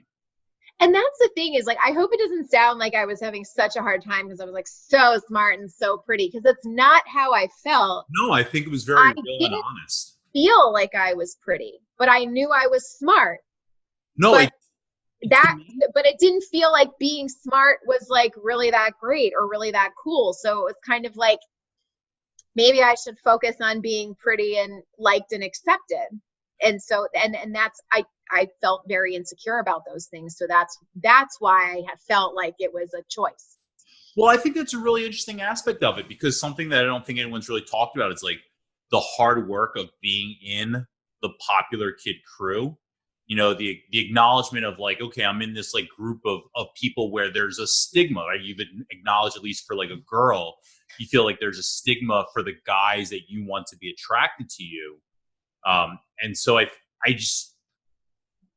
think for me, a lot of times in this podcast, I fall into 2 different things. One, I wasn't part of the cool kids. I didn't party, even though from afar, I kind of wanted to be in that world of being around girls and hanging out and feeling cool. But also, I didn't feel academically pushed. And so I didn't fall into that world either, where when I look back, I go, God, I wish I was in enrichment. I wish I was having conversations like that, because those are the conversations I'm having now. That's what I'm completely into. And so I think on both sides of what you were struggling with are on the other side of the things that I also thought were mutually exclusive, but I didn't fit into either. I get that. And I feel like a lot of the cool kids felt the pressure too. I think, I don't know if that stigma was the reality. Like, I think I should give some of my guy friends more credit than that, right? Like, but in my mind, that was my perception at the time. And that could have just been a maturity thing on my end, or it could have just been like, whatever. Like, I don't put that, I don't know how much that was the reality versus like how much I just made that assumption. But that was probably more about my insecurity and having experienced in recent history being the new kid and feeling super like out of the mix and super awkward. Like, I think probably I oversimplified the solution to like that, to compensate for that insecurity, right? But who knows? Like, but you were watching the same stuff I was, so we had the same insecurity. You know what I mean? Like our basis for that stereotype came from the same stuff, came from the same places of television. So, and I think was probably reinforced by some of our peers, but it would be really like a generalization to say like, Well, say that applied to everybody equally in all circumstances. But I also don't think everybody looks at it. And this is why I do appreciate like your point of view and having just this conversation with you, because I don't think everybody looks at it as honestly as that. And I think this is something that I excel in breaking my own mentality down and why I feel certain ways. And it sounds like you at least have an understanding as to some of your influences in thinking that way. But I don't think everyone thinks that way. I fully expect that if I interview people who are in the popular crowd who, maybe didn't care about academics, their mentality is like, oh, I was just like having fun. I want to be a cool kid. You know what I mean? Like, I don't think everyone I don't think everyone necessarily breaks down their behavior or breaks down their want and where it came from. Whereas like, I know that I'm somewhat poisoned by pop culture and television and feeling excluded from those events that I was watching on TV. And also, like you kind of mentioned earlier, not being mature enough.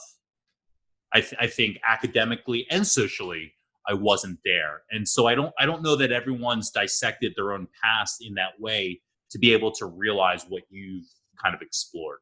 Well, you can definitely count on me to overanalyze shit. And I honestly don't know if like some of my closest friends from high school even really know that I felt that way.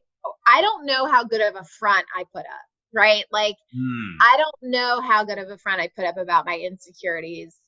But I definitely like operated from an insecure place, I think, for a lot of the time. And then I think I just like grew up a little bit and felt more rooted in my friendships and could see a bigger picture in a life beyond high school. And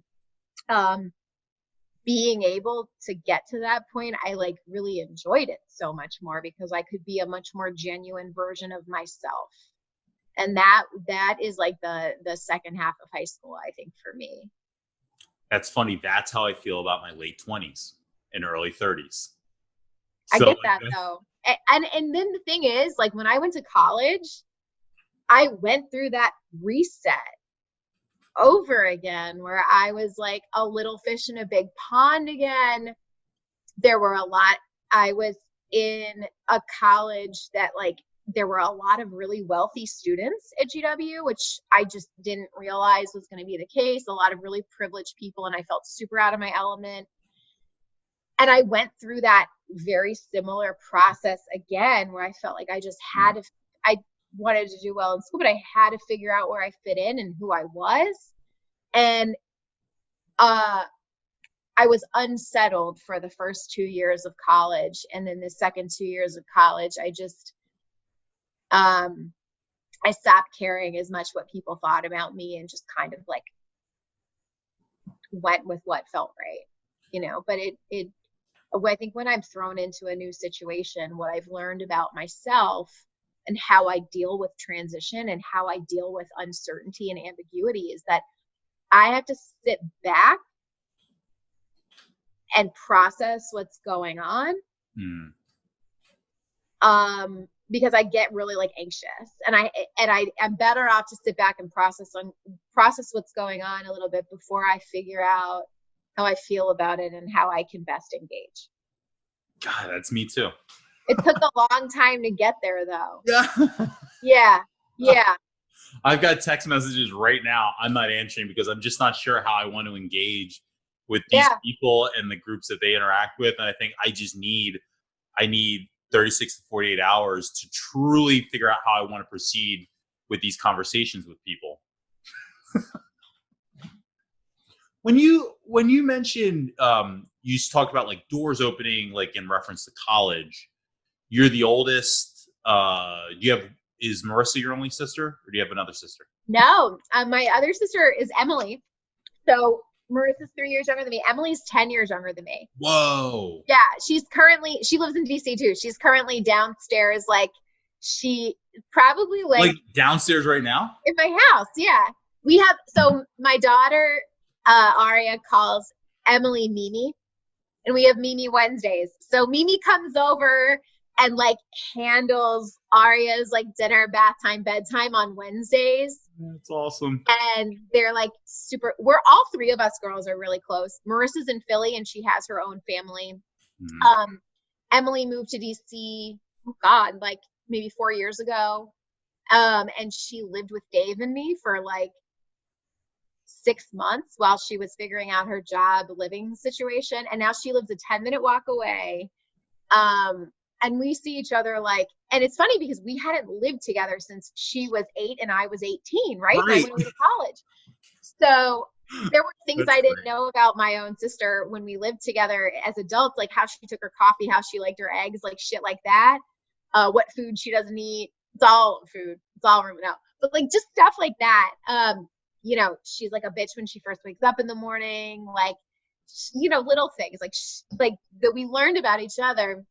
And she is a very devoted aunt, and she is like a kindred spirit with my daughter, which is kind of cool because when she was born and I was 10, I was like her second mommy, right? Like because of the big age difference. So it's kind of like recycling. And so she's downstairs, and she's also drinking buddies with my husband. So she's like, we say we're sister wives. Like she's downstairs like with my husband and my daughter while I'm up here talking to you. And so I have 2 sisters. That's great. Yeah. What for you, what did you want the future to be? What did you want to do when you were in high school? I mean, like again, we talked about like these doors opening. What were these doors? Was it college? Was it a specific path? Was it a career? What were your options when you were like growing up that you felt, oh, here's like you mentioned 11th grade was kind of like, okay, focusing for college. What was going on that you felt, or at least what was it that you felt you could go into that you needed to focus? I wanted to be Secretary of State. When I was younger, I thought I wanted to be a lawyer. Can I be honest? Can I tell you? Uh-huh. If I were to guess, that's what I would have thought you would have said. That's a very literally what if you ask 18-year-old me, what do you want to be when you grow up, with Secretary of State? That's a very Jesse Spano, Leslie Burke answer. Thanks. I left my high-waisted jeans and sweater vest in the other room. I think that studying the Holocaust as like a young preteen. But seriously, like I studied all kinds of like marginalized people and injustices and social inequality, and like I always wanted to be in a position I was interested in the world, right? I wanted international experience. My family, travel's a big thing in my family. Most of the travel we did growing up was domestic to the US, but my parents traveled internationally. It was just a passion of theirs that I, like my sisters and I, all have developed. We all love to travel and explore. Understanding other people and like where they come from was important to me. And so that's why Mr. Quimby's influence on me was so profound, because I started to understand how important culture and geography and history were to people and to the dynamics of how the world worked. And we talked about politics and we talked about current events in my house growing up. And I wanted to be able to help people who weren't in a position to help themselves. So I wanted to be able to advocate for people who were marginalized. I wanted to be able to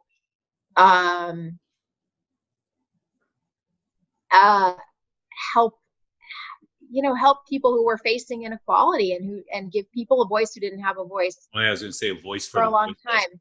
Yeah, for a long time. I studied a lot of different injustices and conflicts, and this is on your own as a kid in high school. You're just I learned about stuff in school, but like I literally was like writing reports on the Holocaust when I was freaking 11, and I did my senior class project on gender apartheid in Afghanistan, and I wore a burqa, and I ordered a burqa from Pakistan, and I still have it. I was really interested in that stuff. Leslie, I did my senior project on the Montreal screw job for the WWE title. Yeah, that was so relevant to what you ended up doing. Like, good for you, dude. Like, you actually like lived your freaking high school dream. Like, you lived your dream. Like, talk about how like, oh, grades, like actually no, like you lived your high school dream. But that was an accident. It's all an accident. Had I tried to pursue it, it would have never happened.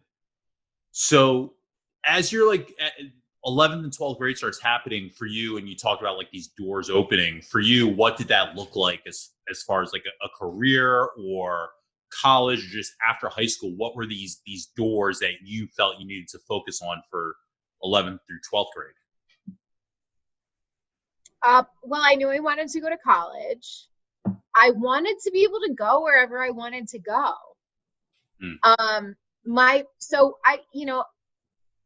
I remember when you were in Tom's interview, he was talking about how his parents were pretty well off, but they both started out really poor.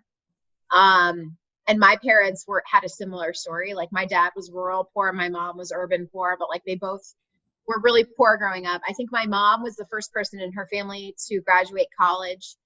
And my dad was maybe the first. No, his mom went to college, actually, because she was a teacher. He didn't graduate college. He never finished. He came really close and he never finished.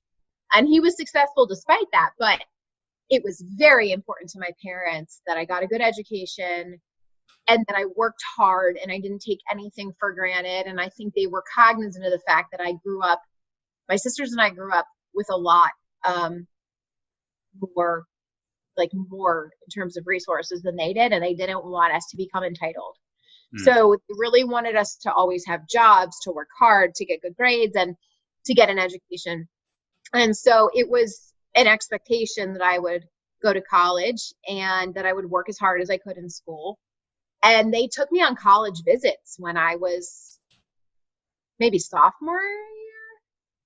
And I think because like neither of my parents were from Pennsylvania, they didn't like default to, you will go to school in Pennsylvania. And I was kind of, I want to see the world type of thing. So we visited. You weren't beholden to like Penn State or Temple. So Penn State is like such an awesome school. It's so much fun.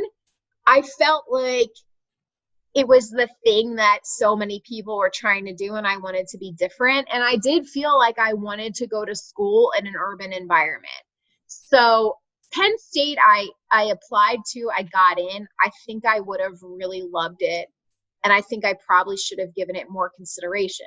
My dad went to the University of Wisconsin in Madison.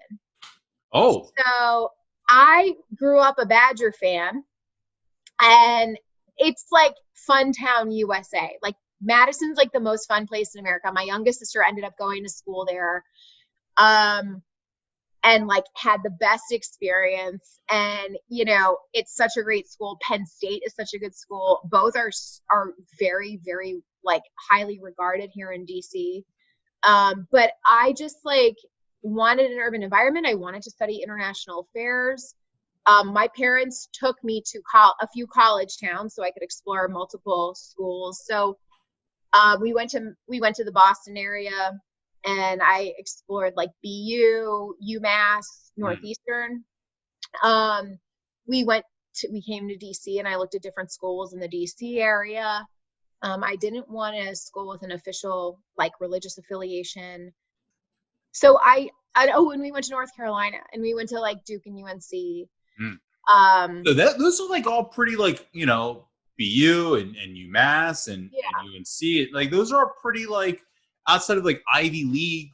There's not much outside, you know, there's not much hierarchy beyond those schools. So I knew I couldn't get into Ivy League schools.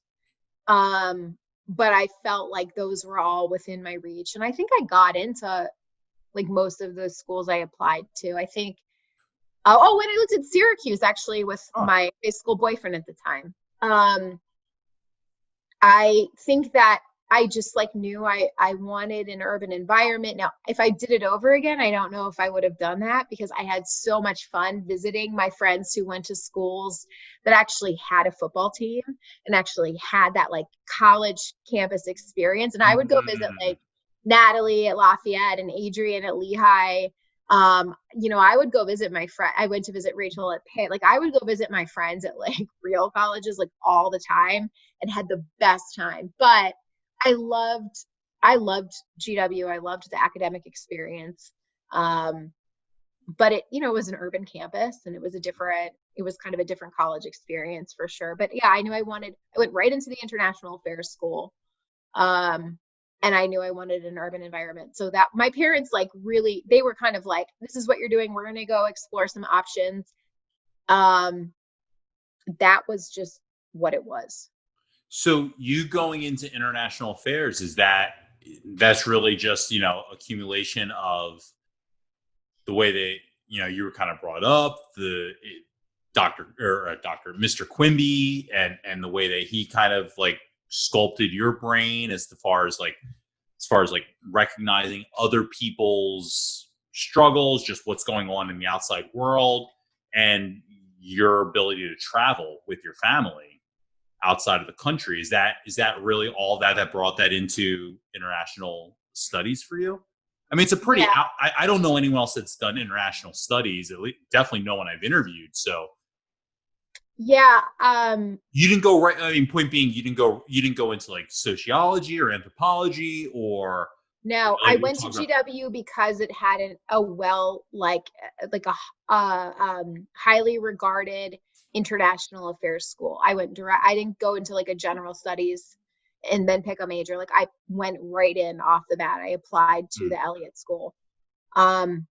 I think it's a combination of all those things. And it wasn't just Mr. Quimby. Like there were a lot of teachers that, you know, I think I had Matt Heppy his first year teaching. I had, I'm picturing her, but I'm not remembering her last name. Another social studies teacher who challenged us. Like McLaughlin. Nope. Oh. No. It's going to bother me, but. It's going to bother me. I mean, I think that we had good teachers at Wissahickon. We really did. I think it was, you know, it's a great community. It was a great experience. I felt prepared for college. Like the emphasis they put on reading comprehension and critical thinking and writing, I felt prepared for college when I got there. I know other friends who didn't. I felt ready to do it. I felt like I had the study skills. I felt like I had the skills to know how to be successful and how to approach my classes. But for me, like, yeah, it was a combination of all of those things, I think. I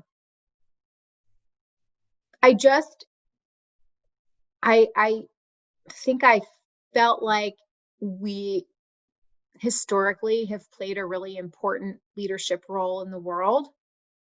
And I wanted to better understand the world. Like my family didn't travel internationally that much until I was in high school. But I don't know. I just was always interested in international affairs and other parts of the world and where my family came from. Like I just was always fascinated by that. So I don't know. That's kind of how I think once I became aware, right? Like my awareness was curiosity and I just kept like learning more and more. So I knew that's what I wanted to focus on in school. Was Mr. Quimby your favorite teacher? Oh, yeah. Favorite class, favorite teacher? Yeah, for sure. I had him twice. Because of enrichment. So I had him freshman and sophomore year. Okay. Yeah. Right, it was a 2-year deal, you said. Mm-hmm. In high school, did you have like I've gotten away from this a little bit, but I am curious about it, and I feel like when I miss it in episodes, I go, "Oh God, I didn't ask." But you know, I'm such a pop culture nerd. But did you have like a favorite band, a favorite group, favorite music artist? I'm so glad you asked this because this has not been covered in a podcast yet. And I feel like all my girlfriends are going to be like, oh yeah. We were all like obsessed with the miseducation of Lauryn Hill in high school. I've loved hip hop since I can remember. Like, I think since I was like, I remember being in Illinois when I was like 8 or 9. I remember hearing Rex and Effects for the first time. Bless you. Yes. And hearing Poison for the first time on B96. Like, Lauryn Hill was like everything to me. We like burned the shit out of that CD. We went to the concert. We went to the concert the week of my 16th birthday in Upper Darby at the Tower Theater. We went to the Lauryn Hill concert, and Outkast opened for Lauryn Hill, and they brought us onto their tour bus to drink with them in the intermission. Oh, I feel like Alicia told this story. Was it you and Lindsay? It was me and Lindsay. Yeah. I think Alicia told this story, and I took it out because it wasn't her story, and I didn't want to put it out. I didn't want to put it out there in case you guys were completely okay with it. But yeah, you hung out with Andre 3000. No. Oh. No. We hung out with Big Boy. Oh. Boy and Andre had two different buses because Andre was sober. They called his bus the church bus. And Big Boy, that's where all the shenanigans went on, was on Big Boy's bus. Okay. This is still the coolest I've ever been, was like this moment. So so we went to the Tower Theater. We went to this concert. We were so obsessed with Lauryn Hill. I love that. We were also obsessed with Outkast, like Bombs Over Baghdad and like Rosa Parks. Like, we were obsessed with Outkast. We were obsessed with DMX. I was obsessed with like Lil Kim and Foxy. Oh yeah, Elvana. Yeah, and like one thing for sure, I'll be. That's obsessed. Eve, obsessed. Crush on You remix. What? The Crush on You remix. Yeah, I mean, like. Know you see me on the video. True. Yeah. I just like. The music from our high school days is still, and middle school is like still my favorite. Like, I just put like Ja Rule radio on Pandora and like let it go. So this is really funny. Before the podcast started, I was like, I was like, what's my impression of Leslie before this podcast? And I was like, I feel like she could like put on like she would just like put on some Lauryn Hill or some shit, or like Ghetto Superstar and just like rock out, and like that's her vibe. That's literally what I said to myself like 15 minutes before we connected and we started like, and we haven't talked about music, but just the vibe that I've gotten from you of talking to you on Instagram so funny. And on Zoom. I was like, I feel like like some like 99 2000s hip hop would definitely be like her style. And just like rock out to that, and I've nailed it. When we brought my daughter home from the radio or from the hospital, the first song she ever heard in her life was Hypnotize. Like she has grown up. She has grown up with so much hip hop in her life. She knows who Biggie is. She knows like lyrics to like Lizzo songs. Like, she loves Lizzo. But we like, that's funny because I thought you were gonna be like basic bitch. No, Lauryn Hill was our shit. If you have your yearbook and you look at my quote senior year, it was a lyric from Lauryn Hill's secret song at the end of The Miseducation of Lauryn Hill. And I don't have my yearbook. I just remember it. I remember it like. First of all, this looks like you. Does it? It looks like you. You look like her. Thanks. I guess. And deep in my heart, the answer, it was in me. And I made up my mind to define my own destiny. Yep. Lauryn Hill. Yep.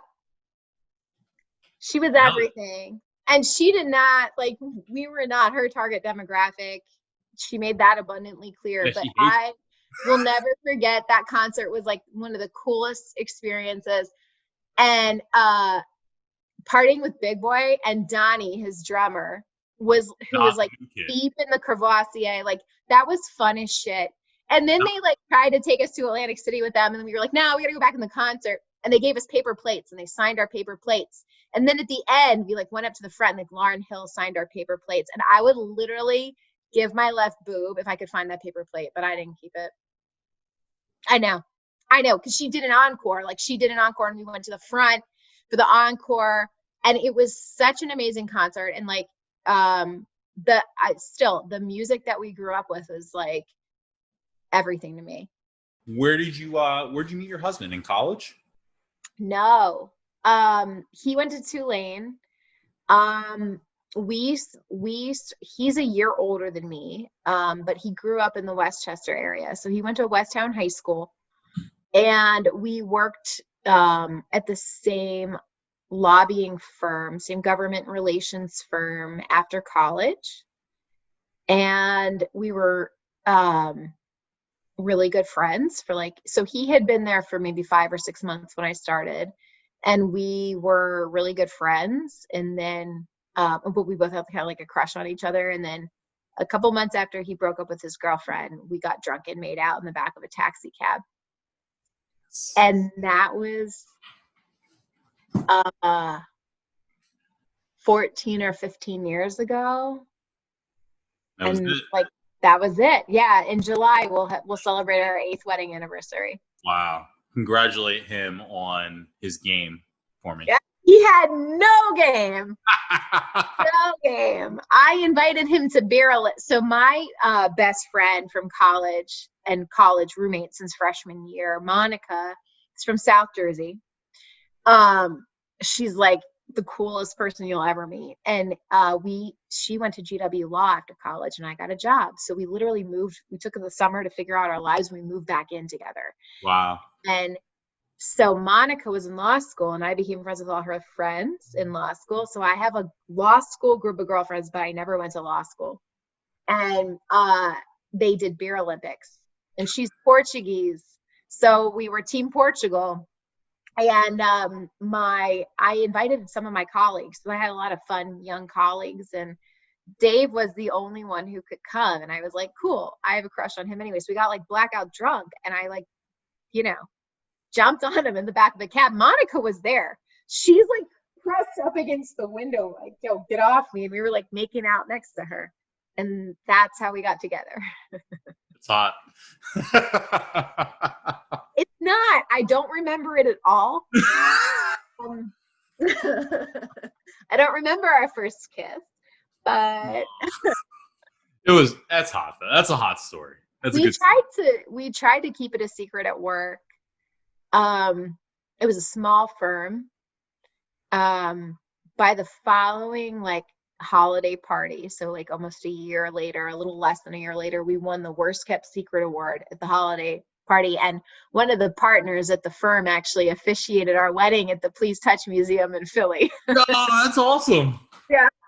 That's so Philly. That's great. Yeah. Yeah. So what were you doing when you left college? So when I left college, I was really trying to figure out was I going to come back to Philly or stay in DC.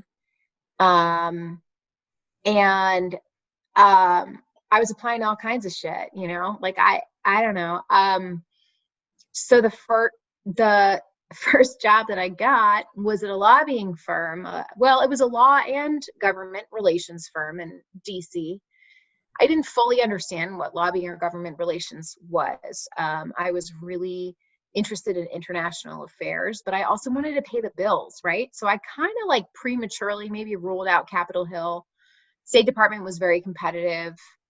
I really felt like I had this great education, and I had a little bit of a sense of entitlement. That was enough to get me in the door, and I didn't know how to go about the job game very well. So I found a firm that was a small government relations firm, and one of the partners did some trade work. So I went and I interviewed. I was interviewing with Vanguard and big companies in the Philly area, but I also interviewed at this firm. It was called Oldacre Biden in Bel Air. And one of the partners, Oscar, did some trade stuff. What I didn't realize is that was a very small part of what the firm did, and he was based in Chicago, and he was not who I would be working with.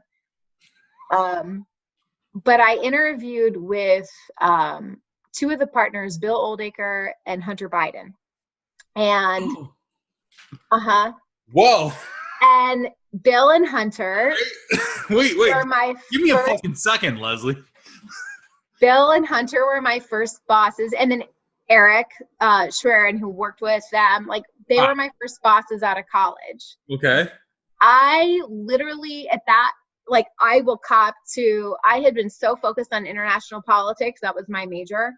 Wow. I didn't really know anything about Joe Biden. So they liked me because I was a Philly kid, and they needed like a legislative assistant to do a lot of administrative stuff. And it was a small firm. And I was like, and this is 06, 07? This is no, it's still 05. This is, I started there October 2005. And I didn't really know a lot about like who Joe Biden was, but I like quickly figured it out. And I think what they liked about me is that one, I was from Philly, and two, I was like, listen, you guys, I get that if you want to do big, important things, you need me to do little things. So don't feel bad about it. I'll go pick up your dry cleaning, or I'll like schedule your lunch appointments. Like, I don't care. I just want to learn. And I didn't realize that I would be getting into more domestic politics and policies and all that stuff. And like, what I realized is that the stuff I liked about international politics, I liked about domestic politics. So I'm a quick learner, you know, and it was a small firm. So you were either like a founding partner. There weren't many like middle management type folks there. You were a partner, or you were a very junior level staffer. So the junior level staffers and I bonded. We're still in touch. We were super tight. We would go out, like we didn't have a lot of responsibility. We'd go out and party together, like on the weekends, on Tuesdays, on Thursdays, like we were hanging out all the time. And we worked really hard, and it was a very sink or swim situation because you had a small architecture to the firm. So you could get exposure to some really cool learning experiences.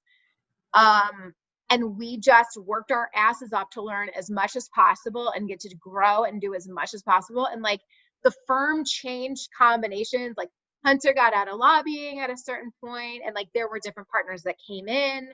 There were different partners. So, but my husband is still there. He's a partner at the firm, working with Bill, working with other partners that have come on over the years. And they over the years specialized in healthcare, and that's primarily what my husband does. But I just like, I got thrown into this world, and I had no idea what I was signing up for in terms of learning the legislative process, learning the players. We did campaign volunteer work. We volunteered on Beau Biden's first attorney general campaign in Delaware. They let us do stuff with clients. They let us go, like over time, we did everything from the books to scheduling to answering phones. But over time, I mean, we were doing appropriations requests. We were working on client strategies. We were going to the Hill, like and we were learning from veterans. Like Bill had worked with, I mean, I got to meet Ted Kennedy. Bill had worked with Ted Kennedy and Joe Biden and Harry Reid, and like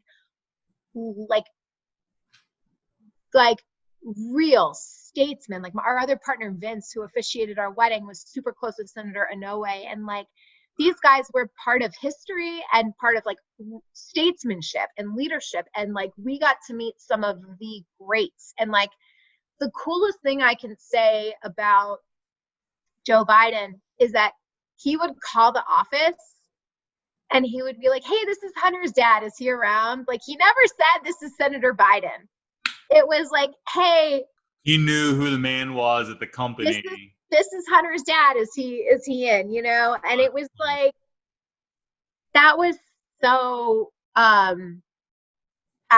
we just had exposure to really cool opportunities and people and leaders. I like learned how to do campaign finance data entry, and we worked with all kinds of clients, and it was fascinating. We worked with a former appropriations clerk who passed away years ago, Frank, we would work like we'd work our asses off. Like my husband and I to this day don't celebrate Valentine's Day because we used to always be doing appropriations requests until really late at night in February.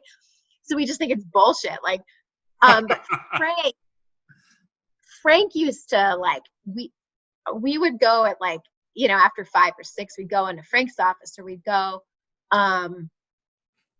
sit with different partners, and they didn't have early mornings. DC is not really an early morning place, but you work into the night because it's the social and the relationship building is such a part of what you do.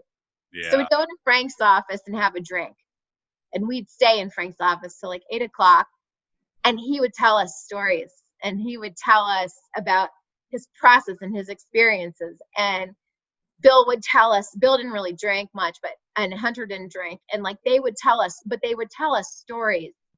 And we learned so much about old Washington and the way deals got cut, and the personalities of the members of Congress. And like, it was, I think we developed a real appreciation and understanding for leadership, how things get done, for compromise, for understanding the process and the institutions. And it was a grueling, but I think a very romantic introduction to this world that I now live in, that unfortunately has evolved away from a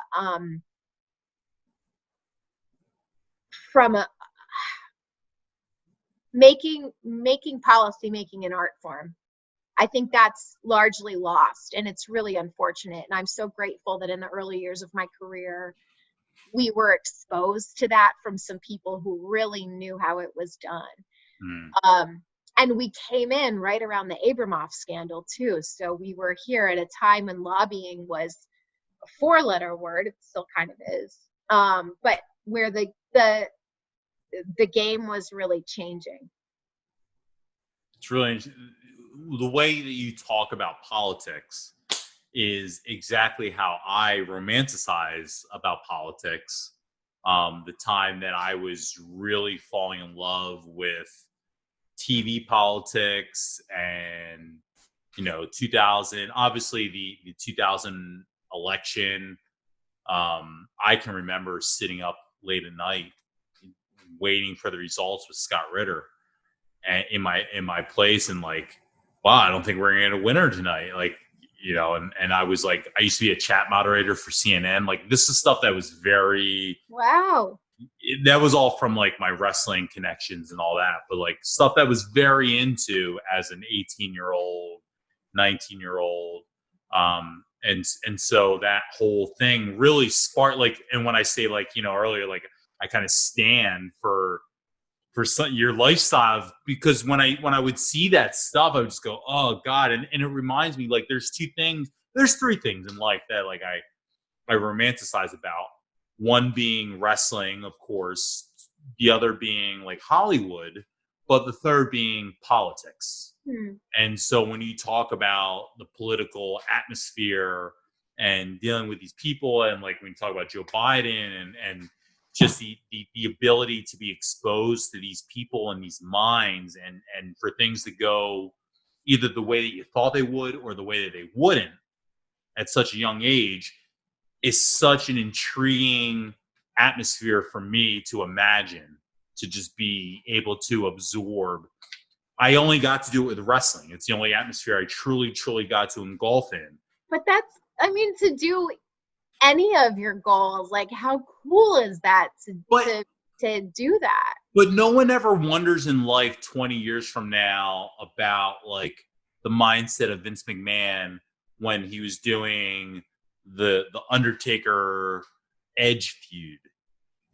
So like it's not a thing that outside of a few million people at the best will ever want to retrospect on. But okay, Brad, but the converse of that is that people always want to corner me at social functions and tell me their political opinions. People hate politics, right? People think that lobbyists are horrible, and that what we do is super horrible and corrupt. And like, I don't, I think that there are different shades of lobbying, shall we say. But there are like, people hate Washington. They hate politicians. They hate politics. They hate the other party. They hate lobbyists, and they think that everything's corrupt. And while that hasn't tracked with my experience, I'm not one of those people that's been in Washington for so long that I'm so enamored with what we do that I've completely lost sight of how absurd it must seem to a lot of people who are going about their daily lives.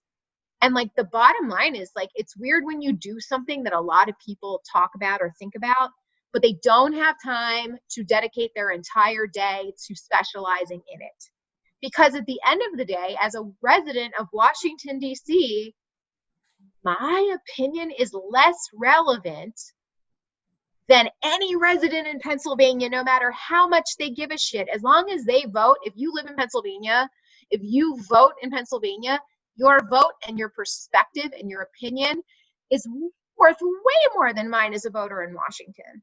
So I respect the hell out of that, because that's what democracy is, but it is not so glamorous to live in this world. And like, a lot of times it actually sucks. Like, I love what I do, and the quality of life in Washington, like, it's a great life. Like, we're really happy here. We have great friends. We have great community. No one thinks about that. They think about the Capitol or the White House. Like, we have a life, and a lot of our friends work outside of politics. Like, we have a completely different, life. Like, that's our jobs.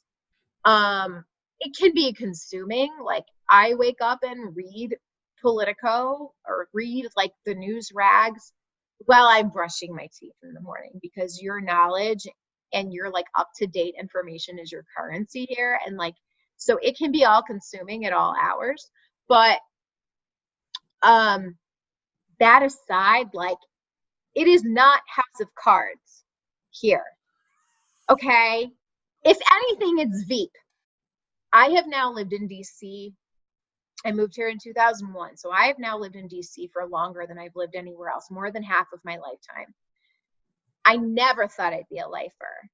I still think about exit strategies for how do we get back to the Philly area, because that will always be home. And it's such a beautiful area where we grew up. Like, it's so beautiful. And it's like, I think it's so special. I think where we went to school was so special. I would move back if I had the right opportunity, and Dave and I had the right opportunity, in a heartbeat. But we love it here. We really do. You do have a relation, obviously, because I've Zoomed with you and your friends on, from high school. But what's your relationship like now that you're out of the area with people from high school? One of the few things that has been like a bright spot in the coronavirus quarantine has been doing more Zooms and reconnecting with my high school girlfriends, because we don't like talk every day, but we stay in contact, and like, depending on what's going on in our lives, sometimes it's more frequent than other times. But it has been nice to have that like excuse to take a minute and reconnect more, because we're all busy. But it's like the same love as forever. Like, it's super, it's easy. Like, I wish I saw them more frequently, and I get, a little jealous of the ones who stayed local, still get to see each other, their kids get to see each other. But like, I feel like a lot of things haven't changed. When we get together, we have so much fun. Now we talk a lot about your podcast, but we have like a lot just generally that we reminisce over, and our vibe is the same, like we just have a lot of fun, and we like love each other, and like have a deep, they're the people like we'll always be there, when big things happen. And and you've got a 2-year-old? I have a 2-year-old. Yeah. So you're like into parenthood and all that now. Yeah. Figuring out that, of my friends from Wissahickon, I feel like I was one of the later ones to get married and have kids. So some of my friends have like big kids and multiple kids, and I'm still kind of a novice at the whole parenting thing, but it's definitely changed our lives. Like, it's definitely changed my identity in a lot of ways. Huh. But it's been great. Like, my daughter is super cool. She's everything to me. Like, she's awesome. She's awesome. So yeah, so I'm a parent, and I had to figure out the work-life balance and all that good stuff. Um, but yeah, I'm good. So yeah, Like, like in DC? yeah, I like DC a lot. I really do. So after I left the Obama administration, I went to work in trade. So I do trade policy, and I work for farmers. Hmm. Um, I This was is some working, corn or something, right? yeah, I was working at U.S. Department of Agriculture in the Obama administration. I came into it. Um, so my dad has a little bit of an agriculture background, but I'm obviously, like, I've grown up in the suburbs forever. I did not grow up on a farm, but I came into it from the food security angle. Oh. I've always been, I talked a little bit about like what inspired me to go work to like study international affairs and wanting to help um, provide a voice to people that didn't have a voice, right? And in agriculture is at the root of a lot of like economic transformation, Hmm. and improving the quality of life for people around the world. So as I got involved in agriculture, or in food security and economic development, um, agriculture was a real commonality in terms of global development and what has like the potential to transform lives, because so many emerging economies are still very agrarian in nature. And so I started working on those issues, and I got to working with farmers in the US. And I guess we were strange bedfellows, but I think it kind of, got under my skin. I love working with farmers. I love um, food. I love our food system and understanding the issues that, like, at the end of the day, we have every reason why people around the world should have access to affordable food and to good nutrition. And it's the, like, ultimately it's supply chain logistics, political will, and policy that they don't. Like, we have more than 800 million people around the world who are food insecure, Hmm. and we have an alarming rate of food insecurity in the US as the richest country in the world, and that's just not right. And so when I was at USDA, like, I came there with an intention of continuing to work on food security, and I did, but I worked on domestic policy issues. I developed a lot of relationships with farmers. I worked on food security, and I worked on trade issues, and have continued to work on trade. And trade is another mechanism for, getting food, getting commodities to people that need it, and to making products more affordable and accessible. So it's been an interesting path. I don't think I ever could have like predicted where it would go. I have no idea where it's going to go, but I feel like if I can help people, and if I can continue to challenge myself to learn more in different things, then, like, I'm pretty lucky to get to wake up and do that every day. That's awesome. That's why I stan you. Thank you. Because I feel the same way. If like I got to just like talk about things like that, Yeah. kind of fight for things that like I find exciting and motivational. That is the dream. So far, other than wrestling, I haven't been able to do anything in my life that I felt that way about. Yeah, but you're doing this podcast, and for Yes. that, I stand you. Yes.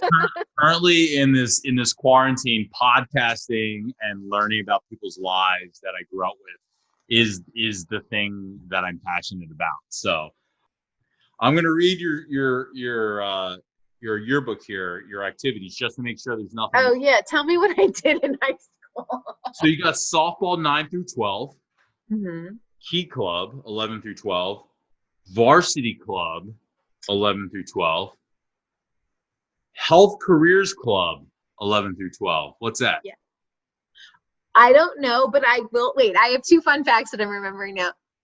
I was a Red Cross certified AIDS HIV peer educator in high school. So I think that was health careers. And I got to go into health classes and show freshman boys how to put condoms on bananas and embarrass the shit out of them. And I got great joy out of that. And I also did Future Business Leaders of America. I don't know if that was in there, but I like won a computer. Yeah. Yeah, I won a Oh, great. computer applications contest. Yeah. So FBLA, 12th grade. Mr. Welch.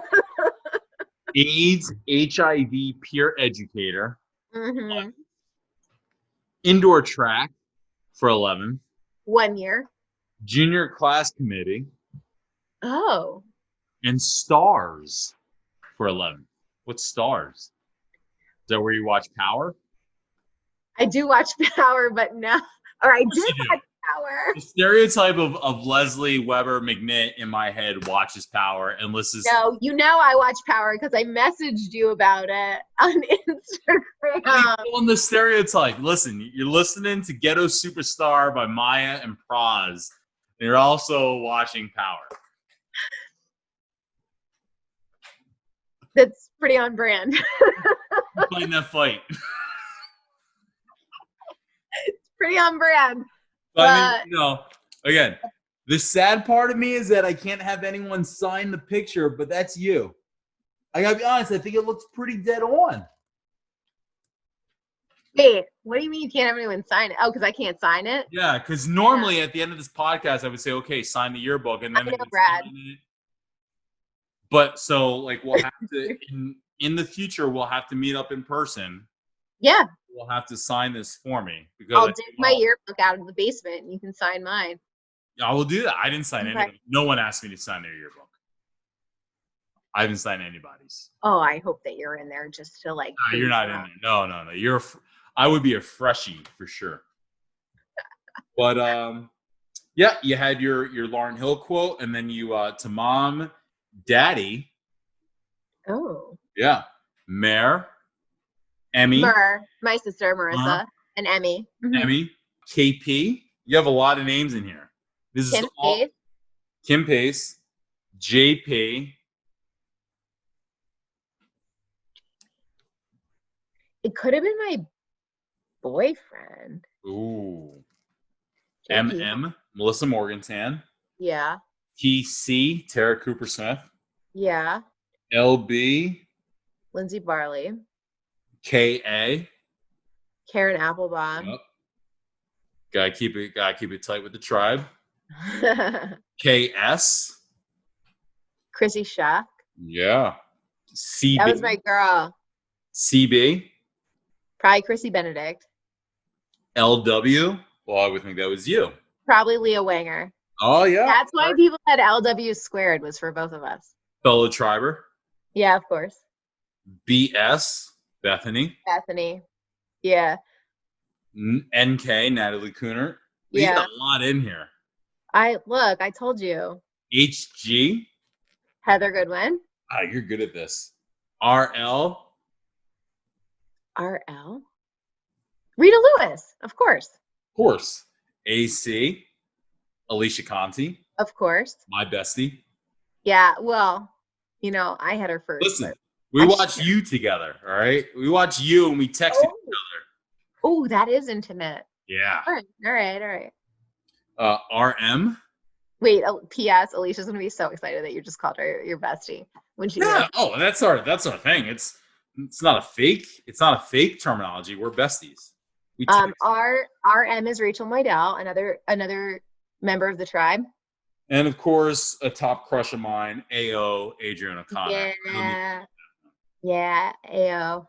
And then thank you all, Jimmy. I love you. That was my boyfriend. So who is JP? I have to think. Oh, Julia Preston. Oh, duh. Yeah. Obvi. Yeah. I love you. 143 BFF. 143 BFF was our, pager code. Oh. Yeah, all the girls, we still we joke about that. 143 was I love you in pager code. So that was our like, What was our code. was the 4 and L? Is that?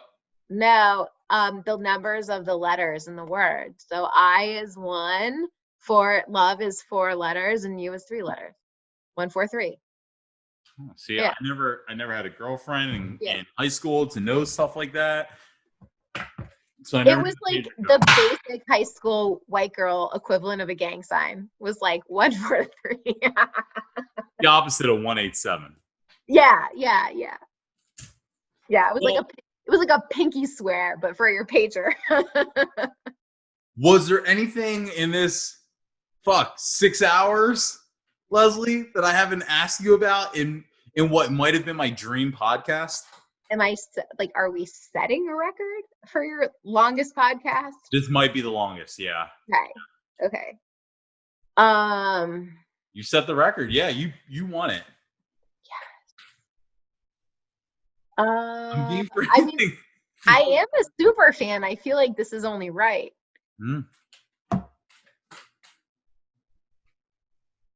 I think we like answered all your routine questions about like favorite class, favorite teacher, extracurriculars. I didn't ask you your favorite movie. League of Their Own. Oh, League of Their Own. Okay. Mm-hmm. I'm glad to hear that by and large, like people are doing well. Yeah. You know? I'm glad you're doing well. Thanks, man. And when this whole thing like lessens and you get your travel back on, we're gonna meet up and I'm gonna come with my yearbook and say, sign this. Deal. Thanks, Leslie.